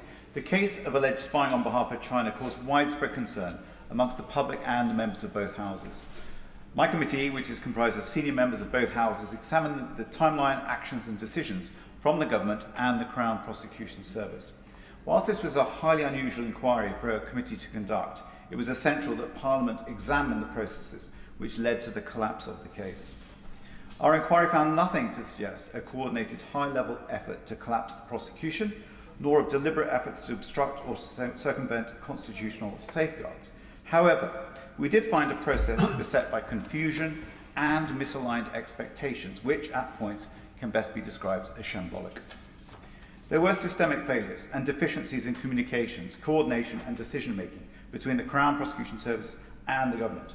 Indeed, the episode reflects poorly on the otherwise commendable efforts across the public servants to keep our country safe. Given the conclusions I have just set out, will the Minister give reassurances that the government will work with the CPS closely to ensure communications and processes are tightened up, particularly when dealing with cases of national security? Does the Minister acknowledge that the new National Security Act, whilst comprehensive, may not entirely cover low-level espionage activity, especially given the structural parallels with the previous legislation? And does the Minister finally agree that greater support should be given to the Deputy National Security Advisers and civil servants acting as witnesses in cases such as these to ensure top-level grip on cases with significant public exposure?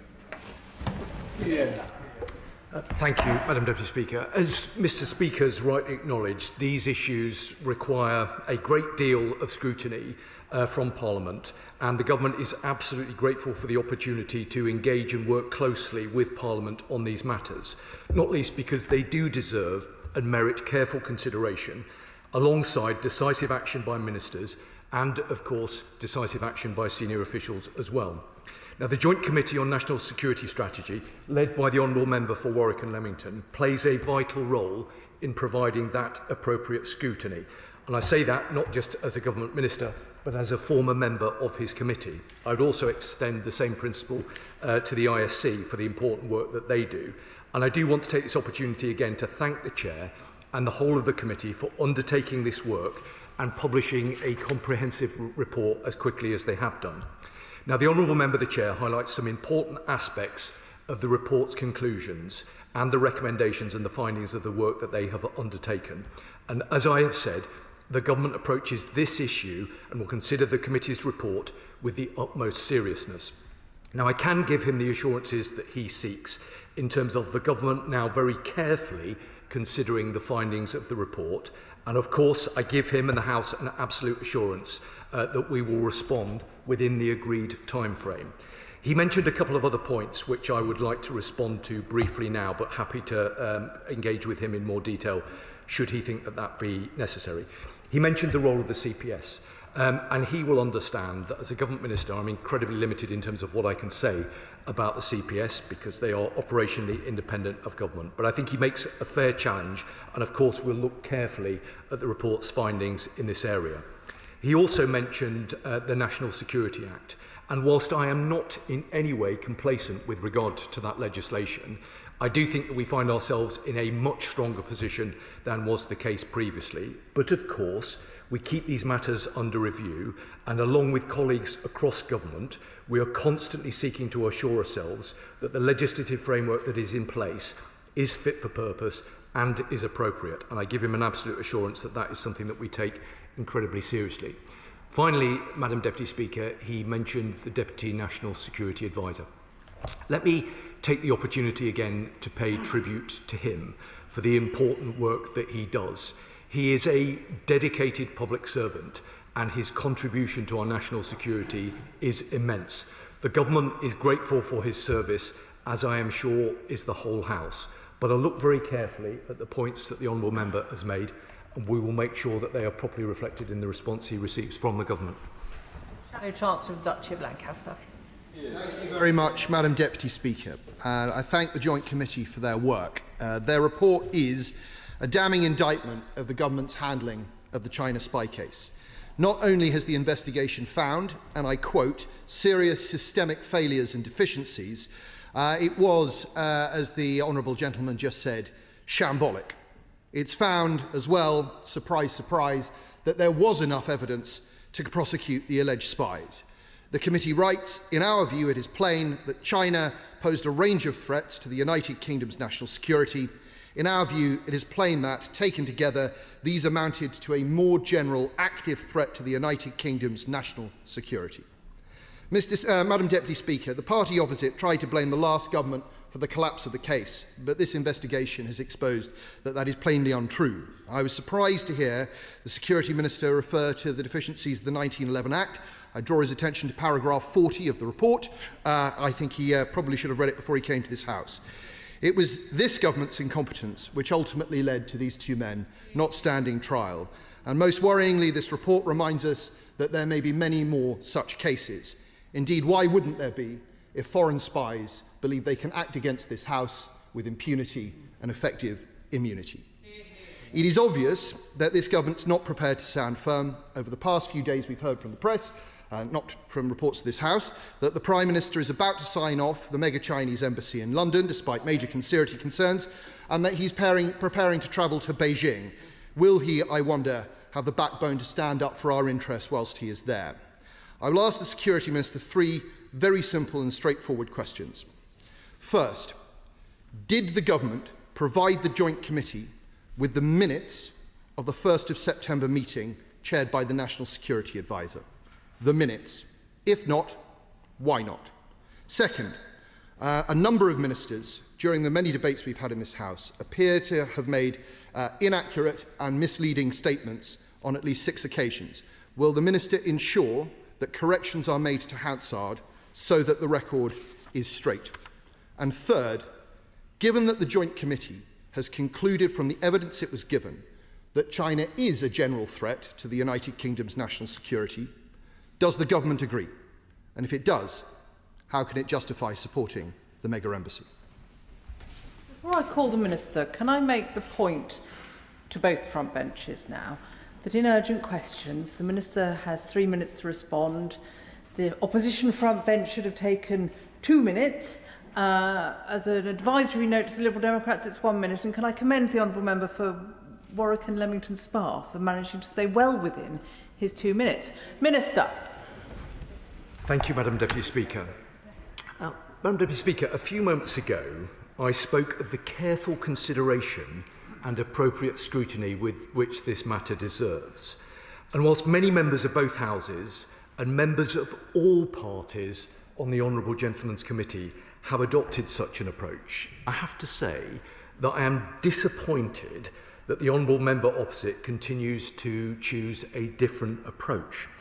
He didn't seem to want to mention that much of the report refers to the time of his party in government. Now, some might have hoped that he would use his contribution today to show a bit of humility, both to the House and to those within our national security community, not least for some of the lowbrow political point scoring and baseless accusations we've heard over the past few weeks. Now, Madam Deputy Speaker, in the aftermath of the trial's collapse, some members opposite accused ministers, special advisers and civil servants of improper interference. This report makes clear that that was baseless and untrue. There were some who suggested that some of our most experienced and most dedicated national security experts set out to deliberately withhold information from prosecutors in order to placate the Chinese government. This report makes clear that that was baseless and untrue.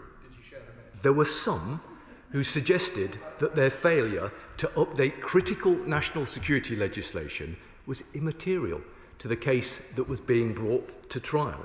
And this report makes clear that the root cause of the collapse was the years of dither and delay which left outdated, ineffective legislation on the statute book long after we knew that it did not protect our country from the modern threats that we face. Now, Madam Deputy Speaker, some members, not all members, some members opposite were all over the place on that legislation and were all over the place with regard to China, and some of them, Madam Deputy Speaker, sadly still are. Now, as the Prime Minister set out this week, we had the golden age of relations under David Cameron and George Osborne, which then flipped to an ice age that some still advocate. But no matter how much members opposite may wish it to be so, not engaging with China is no option at all. We have been clear that we will cooperate where we can, but always challenge where we must.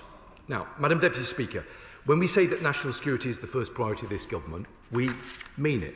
And since the trial's collapse, I've announced a comprehensive package which will help us tackle economic, academic, cyber and espionage threats which China presents. The report that the Honourable Member has referred to provides further useful thought on how we can best safeguard our national security, and the government genuinely welcomes that constructive feedback. And I look forward to engaging with the committee and with responsible members on all sides of the House as we continue how best to continue protecting our democracy and our nation. Now, the Honourable Member opposite did ask me about the minutes of, he's still asking me about the 1st of January meeting, and I'm going to give the Honourable Member the answer. The minutes were provided by the government to the ISC. So there's his answer. He also, on several occasions, referenced the application for the Chinese embassy. Let me say to him, for the sake of absolute crystal clarity, what the position is with regard to the embassy, and I think that that will be helpful to other members as well. As members will know, an independent planning decision will be made by the Secretary of State for Housing, Communities and Local Government by the 20th of January. Now, national security is the first duty of government, and it has been our core priority throughout this process.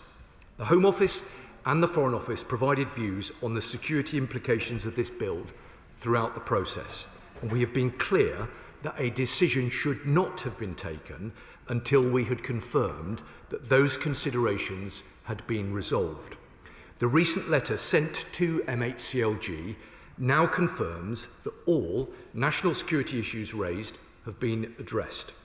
Should the planning decision be approved, the new embassy will replace the 7 different sites which currently comprise China's diplomatic estate in London. Derek Twig. Thank you, Madam Speaker. I think, Madam Speaker, many of us are still somewhat bemused by the fact, despite the 3 witness statements, that somehow the Crown Prosecution Service thought it couldn't go ahead with prosecution. But can I say to my right honourable friend, and I welcome much of what he's said, I think it would be very useful for my honourable friends, the Chair's questions and points before, if he would agree to come back to the committee after the government responds to the committee's recommendations and report, so we could hear sort of a clear timeline for the changes that rightly need to be made. Well, I'm grateful to him. He will understand that there's nothing more I can add with regard to his first point about the CPS. In terms of his substantive point about engagement with committees of this House, let me give him that assurance. I genuinely welcome the constructive scrutiny, both of the committee that he sits on and of the Honourable Members Committee as well. I think that they provide a huge amount of value, and I give him an absolute assurance of our continued desire to cooperate closely with them. Liberal Democrat spokesperson Lisa Smart. Thank you very much indeed, Madam Deputy Speaker. The seriousness of the threat Beijing poses to our national security cannot be overstated. Any attempt from China to interfere in our democracy must be rooted out, and the government really should urgently implement the recommendations of the committee's report. The work that the National Security Advisor and his deputy are doing is vital to keeping our country safe, but the report is damning, and it describes aspects of the situation as shambolic. The Minister has previously mentioned his plans for new powers to counter foreign interference, and I'd be grateful if he could provide a timeline for their introduction. While I'm on my feet, Madam Deputy Speaker, I once again urge the Minister to place China on the enhanced tier of furs. And if he won't do that today, I wonder if he might give us a date in the diary, say, a week before the Prime Minister's visit to Beijing, which may well coincide with the date of an announcement on a planning permission for the mega embassy decision, and give it the clarity to the House that it deserves. Well, Madam Deputy Speaker, I'm very grateful to her for her serious attention to these matters. I hope that she would acknowledge that it's only a couple of weeks ago that I brought forward to this House a very significant package of measures designed specifically to counter the threats that we've been debating over a number of months now. And I hope that she would acknowledge that that was a very significant package of measures. But of course, we keep these matters under very close review. I'm certain that the government will want to bring forward further measures in due course. She raised the point about furs. As I've said to the House previously, there were members opposite who didn't think that we would introduce furs on time. We did introduce furs on time. I think it is a valuable tool and adds significant value to our capabilities with regard to our national security. But at the same time, we have to very carefully deliberate the addition of more countries onto the enhanced tier. We keep that under very close review, and I'd be very happy to discuss that matter with her further. Andy Slaughter. Very much, Madam Deputy Speaker. The committee, of which I'm a member, approached this in a non-partisan way, and I agree with the Minister that it's a pity the opposition has not taken the same approach, particularly as it started on their watch. The strong impression I formed from the inquiry was that everyone thought they were doing the right thing, but in reality they were tiptoeing around the issues and staying in their own silos. Whether the Minister agrees with that analysis or not, what organisational lessons has he learnt that will prevent any repetition of this, in his own words, deeply disappointing outcome? Well, I'm grateful to him for his contribution today and his work on the committee, and I completely agree the premise of his point that the committee considered these matters in a non-partisan way. And I think that is precisely the right approach. That is the approach that I will always seek to undertake. And I know that the majority of members of this House will proceed in the same way. Now, he raised an entirely fair and reasonable challenge about the organisational lessons that have been learned as a consequence of this process. I think all ministers in this government and in the previous government should approach these kind of reports with a degree of humility. Undoubtedly, there are lessons that will need to be both identified, learned and implemented as a consequence of recent events. As I know he would expect, as would the House, I think the government needs to do that in a measured and considered way, and that is why I give him and his committee an absolute assurance that we will look at the detail of his report very closely indeed, and we will respond within the time frame that they have set us. Julian Lewis. Having previously read out the relevant section of the 1911 Official Secrets Act in this chamber, I am pleased that the report concludes that the decision not to prosecute under its terms flies in the face of common sense. What also flies in the case of common sense is the government's previous position that China poses a range of serious threats but does not constitute a threat itself. Is that still the government's position? Well, the Right Honourable Gentleman knows that I always listen assiduously to what he has to say, given the experience that he brings to this House. He will, I am certain, have looked very carefully at what the Prime Minister said in his Mansion House speech on Monday evening. But on the off chance that he hasn't yet had the opportunity to do that, let me tell him and the House the essence of what the Prime Minister said with regard to China, because he very clearly set out the government's approach. He said that China poses real national security threats to the United Kingdom, but it's time for a serious approach to reject the simplistic binary choice, neither golden age nor ice age, so our response will not be driven by fear nor softened by illusion. It will be grounded in strength, clarity and sober realism. I agree with the Prime Minister, and I suspect most sensible members of this House do as well. Meg Hillier.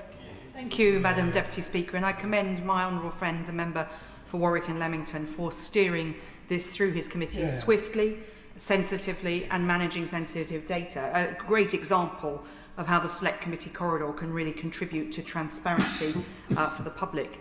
And I look forward to the government's response on this. On that point, though, there are areas of sensitive matters that are not covered by the existing scrutiny committees of this House. And I hope that the Minister would, on the basis of this example, be an advocate in government for the establishment of a new committee that can cover the sensitive matters that are not currently able to have oversight because of their sensitivity. Good point. Yeah. Well, I'm grateful to her, and I completely agree with her assessment of the work that the committee has done. She's right. It is a great example of the work of a select committee that has constructively contributed a very significant amount of useful information that the government will now consider in great detail. Her second point about the creation of another select committee, I think she will understand if I say that that is above my pay grade. I would sort of gently point to the fact that the government wants to have a very good, close and constructive relationship with the ISC, and that might provide, it'll be for the ISC to take a view, but that may provide a forum for further parliamentary scrutiny on those matters. Mark Pritchard. Madam Deputy Speaker, whilst I have huge respect for the Security Minister and indeed the Honourable Member for Warrington and Leamington and his committee, and I sat on that Joint Committee for National Security Strategy for 5 years, is it not the case that this statement actually raises more questions, that it is not a case of case closed, but there are questions that are still outstanding, and that is because inherent the weakness here is that the Joint Committee does not have access to classified material. Only the Intelligence and Security Committee does. Again, I sat on that committee. So having sat on both committees, there is a stark contrast between the types of witnesses that can be called and what the witnesses can actually say. So therefore, would the Minister now commit, given the earlier question, to review the memorandum of understanding between the Intelligence and Security Committee to ensure that the right questions can be asked of the right committee at the right time so that we can actually have some definitive conclusions on this whole saga? I'm grateful to him for the experience that he brings to this House, not least in terms of having sat on both of the committees that we've just been referring to.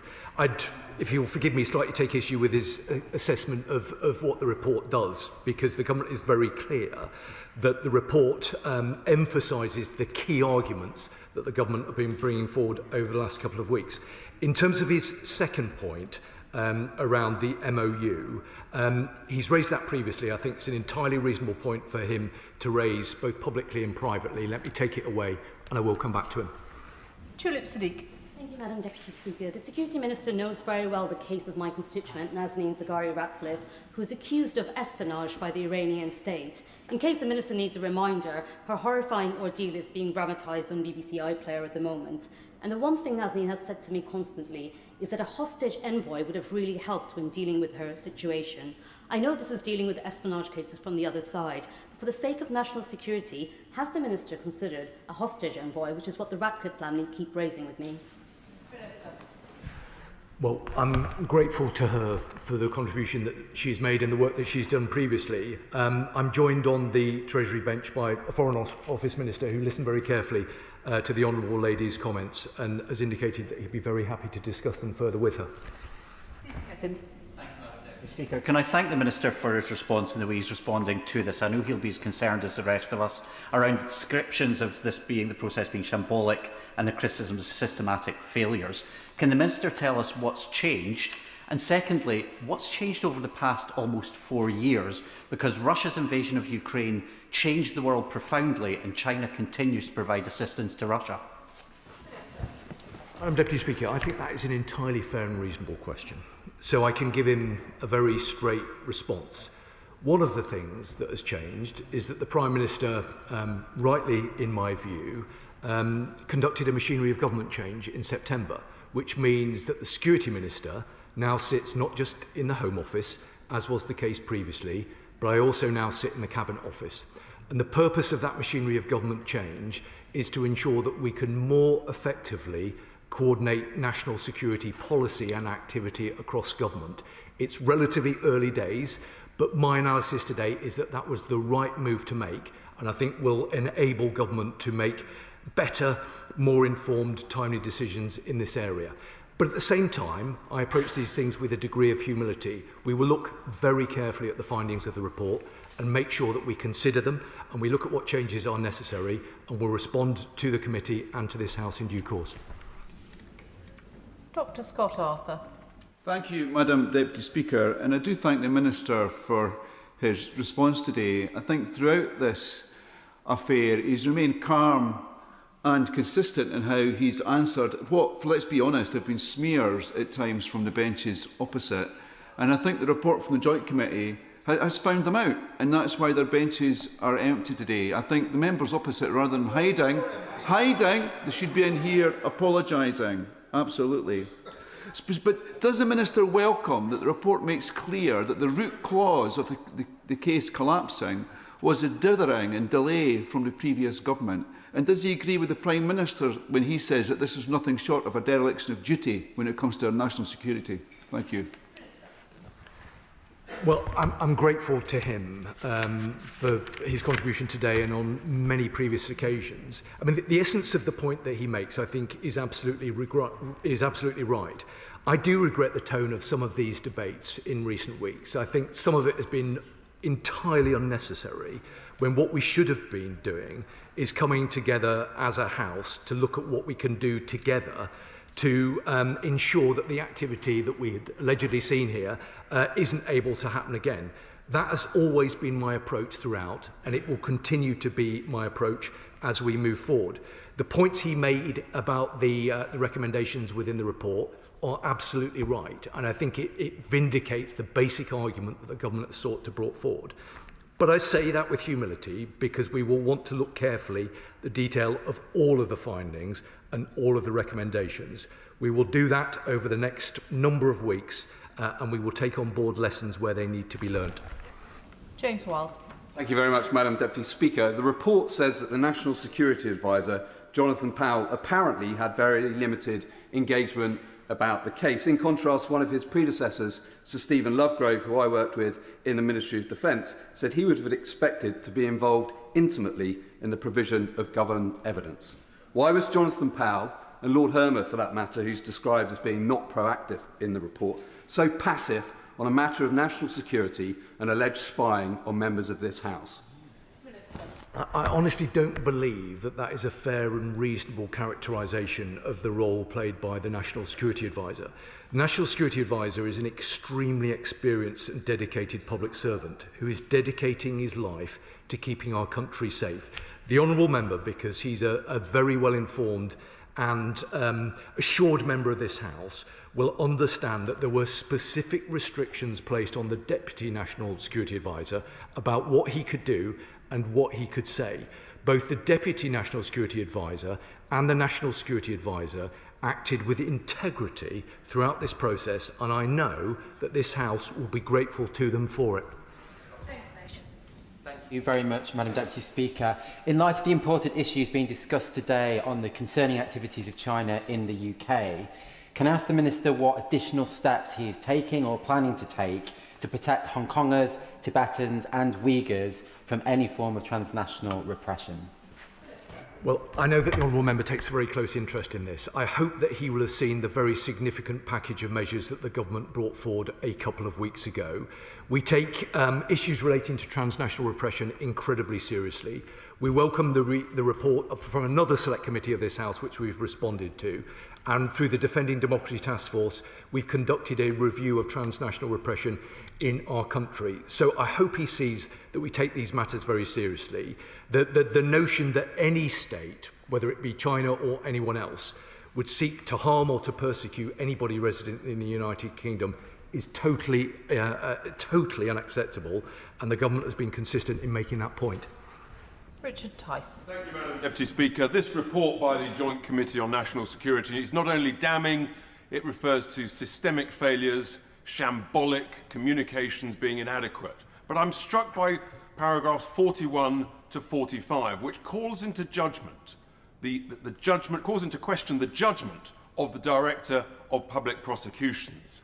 The former independent reviewer of terrorism legislation, Lord Collard, described the decision not to proceed as inexplicable. And I think the committee itself, in paragraph 45, is gentle in saying that it's surprised by the decision not to proceed. So the question has to be asked, does the government still have confidence in the Director of Public Prosecutions? Well, he will understand that as a government minister, it wouldn't be appropriate for me to make commentary about the performance of the Director of Public Prosecutions. The CPS, the DPP, are operationally independent of government. But he will have heard me say that we approach these matters with a degree of humility, and that is the right approach. I would just gently say to the Honourable Member that he might also want to approach these matters with a degree of humility, given recent events in his own party. John Cooper. Thank you, Madam Deputy Speaker. The Minister and I have clashed over Sun Tzu in the past and the risk of riling him up again. Sun Tzu said that sometimes a strategic advantage is to be had by feigning weakness. Is it not the case that every day we fail to add China to the enhanced tier of the Foreign Influence Registration Scheme? It's not us feigning weakness, it is weakness. Yep. Very good. Well, Madam Deputy Speaker, as Christmas approaches, I hope that perhaps there might be an opportunity for a cup of coffee with the Honourable Gentleman, and we can compare our various quotes. And I give him an assurance that I never had any concern about him seeking to quote Sun Tzu. I think my concern was that I think it's possible to find a quote from him that basically matches any particular argument that you want to progress. But his substantive point was about furs, and he will have heard what I've said today and previously. The government is looking very closely at whether there should be additional countries added onto the enhanced tier. But when a decision is made with regard to that, we will bring that forward in the usual way. Jim Shannon. Thank you, Madam Deputy Speaker. Can I thank the Minister very much, first of all, for his careful and helpful answers to the questions.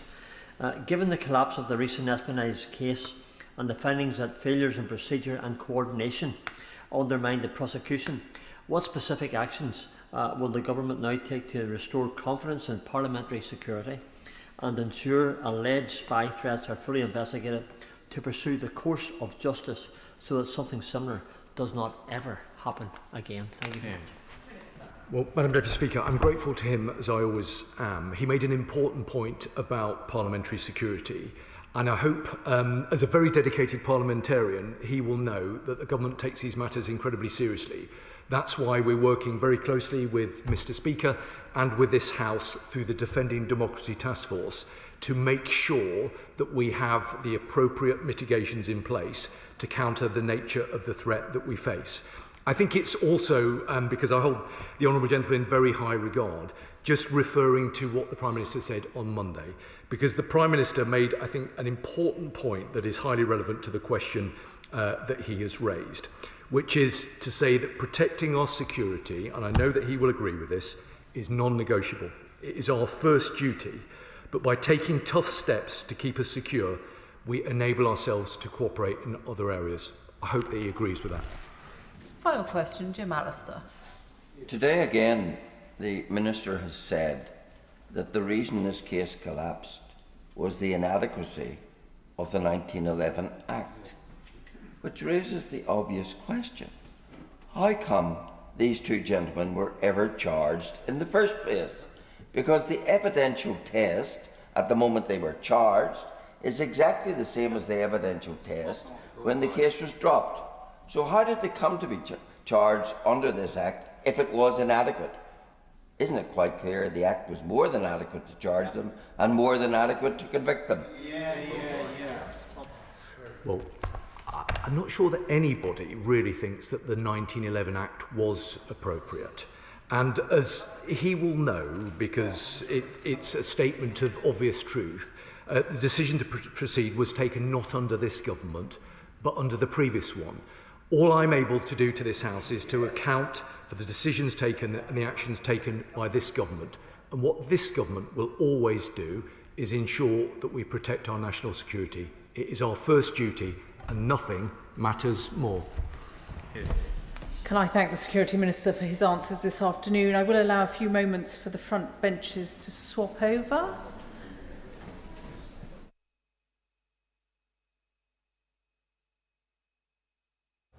To the next business this afternoon, urgent question, Callum Miller. Thank you, Madam Deputy Speaker. To ask the Secretary of State for Foreign, Commonwealth and Development Affairs to make a statement on imminent US military strikes on land targets in Venezuela and the implications for UK foreign policy. Madam Deputy Speaker, as my honourable friend, the Minister for North America, said to the House yesterday, questions of US military action in the Caribbean and Pacific are questions for the US. The UK has not been involved in US strikes in the Caribbean. The Foreign Office currently advises against all but essential travel to Venezuela due to ongoing crime and instability. As always, our travel advice remains under regular review to ensure it reflects our latest assessments of risks to British nationals. The UK stands with Venezuelan people in their pursuit of a fair, democratic and prosperous future. Nicolas Maduro's claim to power is fraudulent. The UK continues to call on the Venezuelan authorities to publish the results of the 2024 presidential election in full. This government announced sanctions against 15 more members of Maduro's regime in January. The UK will continue to work with our international partners to achieve a peaceful negotiated transition in Venezuela, which ensures that the will of all Venezuelans is respected. Callum Miller. I'm grateful that this urgent question was granted, Madam Deputy Speaker, and to the Minister for that answer. At oral questions yesterday, the Foreign Secretary and the Minister for the Americas both stated that UK was committed to upholding international law. Last night, Donald Trump announced that US military strikes against Venezuelan land targets would, and I quote, start very soon. Does the Minister believe that such an action would be legal? Over recent weeks, the US has acted with complete impunity in the Caribbean, conducting unilateral military strikes in international waters with no due process. Let me be very clear. President Maduro is a threat to democracy and civil liberty. He is an ally only to dictators like Vladimir Putin and President Xi. Yet the UK's response to the culture of impunity in the Oval Office must be robust and consistent.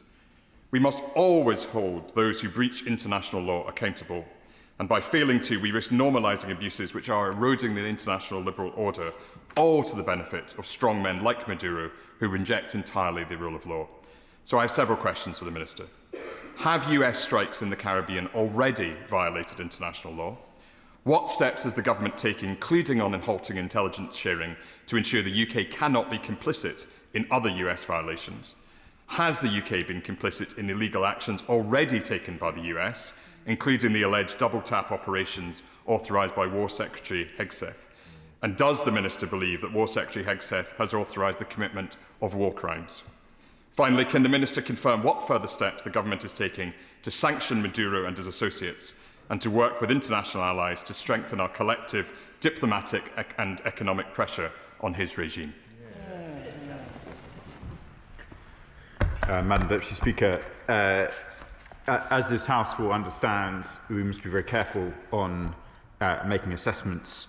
We, of course, continue to stand by international law. I'm not in a position to provide a detailed assessment of the strikes conducted by the US, which are clearly a matter for them, as the Foreign Secretary and indeed the Minister for North America said during Orwell's yesterday.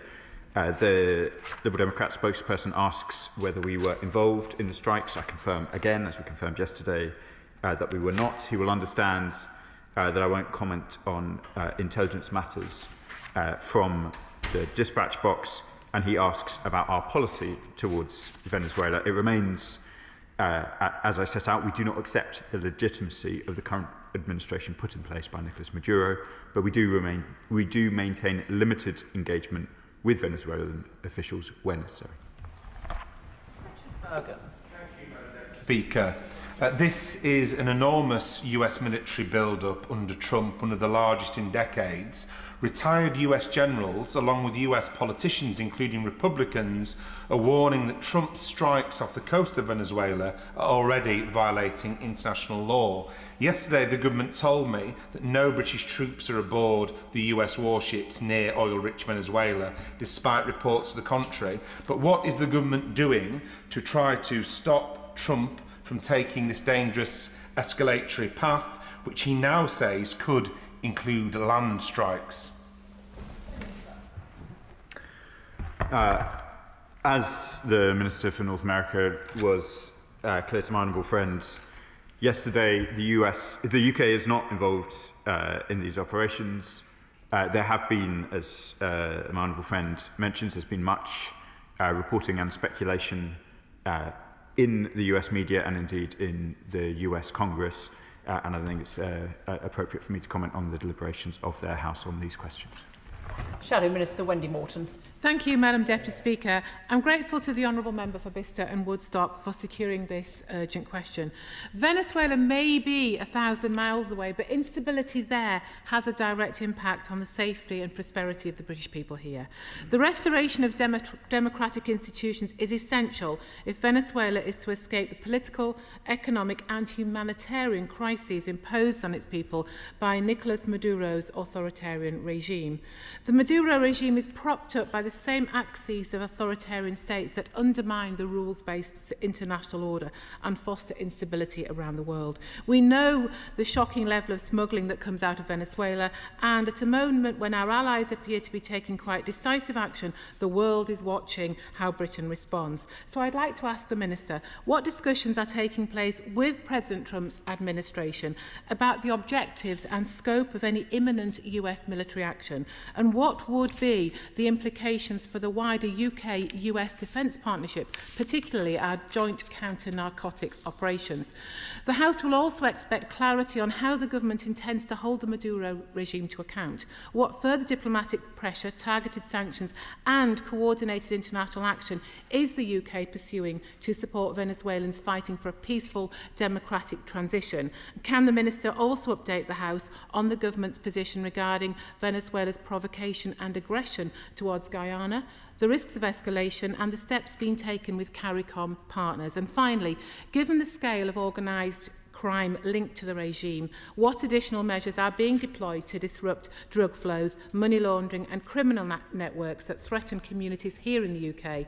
Are Interpol and our intelligence partnerships being fully leveraged? Britain cannot afford to be a bystander. The government must demonstrate clarity, conviction and leadership at this crucial moment. Thank you. I thank the Honourable Lady for the important questions. The US is, of course, the UK's principal defence and security partner. We have extensive discussions with them on a wide range of shared security objectives, including, of course, counter-narcotics. We're committed to fighting the scourge of drugs and organised crime, including with our partners in Latin America and the Caribbean.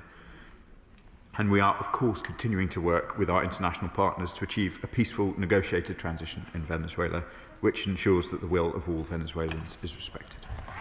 Dr. Scott Arthur. Thank you, Madam Deputy Speaker. One of my guilty secrets is I like to listen to CNN in the evening. So I do know that people in the States are divided on this issue. Some may call it fake news, of course, yeah. But I'd be interested to know if, the Minister started by talking about sanctions. Have we assessed the impact of these sanctions on Venezuela? And what efforts are we making with civil society there to protect human rights? And I really respect the fact that we're not engaging with the way in which the United States is trying to deal with the drug trade there.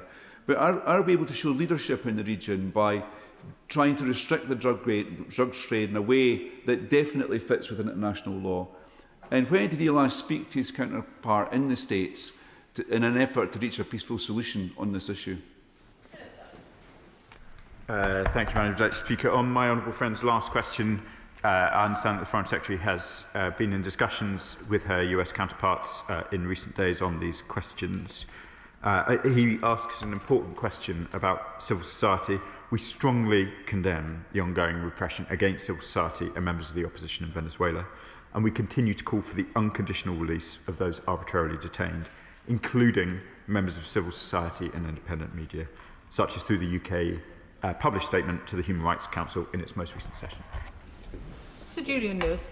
President Trump would no doubt argue that there's a parallel between this situation and George Bush Sr.'s invasion of Panama in late 1989.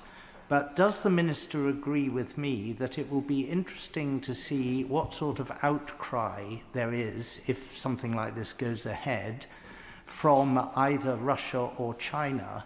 And if there isn't, would that not suggest that there's some sort of understanding between these three major powers that they each leave each other to get on with, shall we say, unilateral actions within what they regard as their own spheres of influence? The Honourable Gentleman is learned and offers the opportunity both to make historical comparisons and comment on the conduct of other powers. I'll avoid the temptation on both. Clearly, the British position is international law is vital, counter-narcotics action is important, and we support both. James McCleary.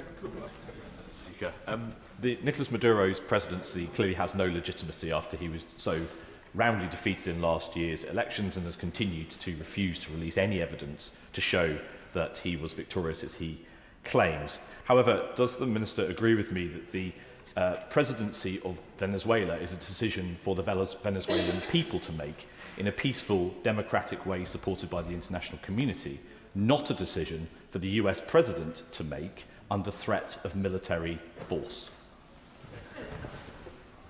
Madam Deputy Speaker, I'm grateful to the Honourable Gentleman for providing an opportunity to provide slightly fuller commentary. The UK is clear. The outcome of the 2024 presidential elections in Venezuela was neither free nor fair, and therefore Nicolas Maduro's claim to power is fraudulent. The National Electoral Council of Venezuela has not yet published the results of the elections. However, results published by the opposition appear to show Edmundo Gonzalez securing the most votes in the presidential election by a significant margin. Clearly, proper process and a free and fair election is the way to determine the leadership in Venezuela. Andrew Murison. Thank you, Madam Deputy Speaker.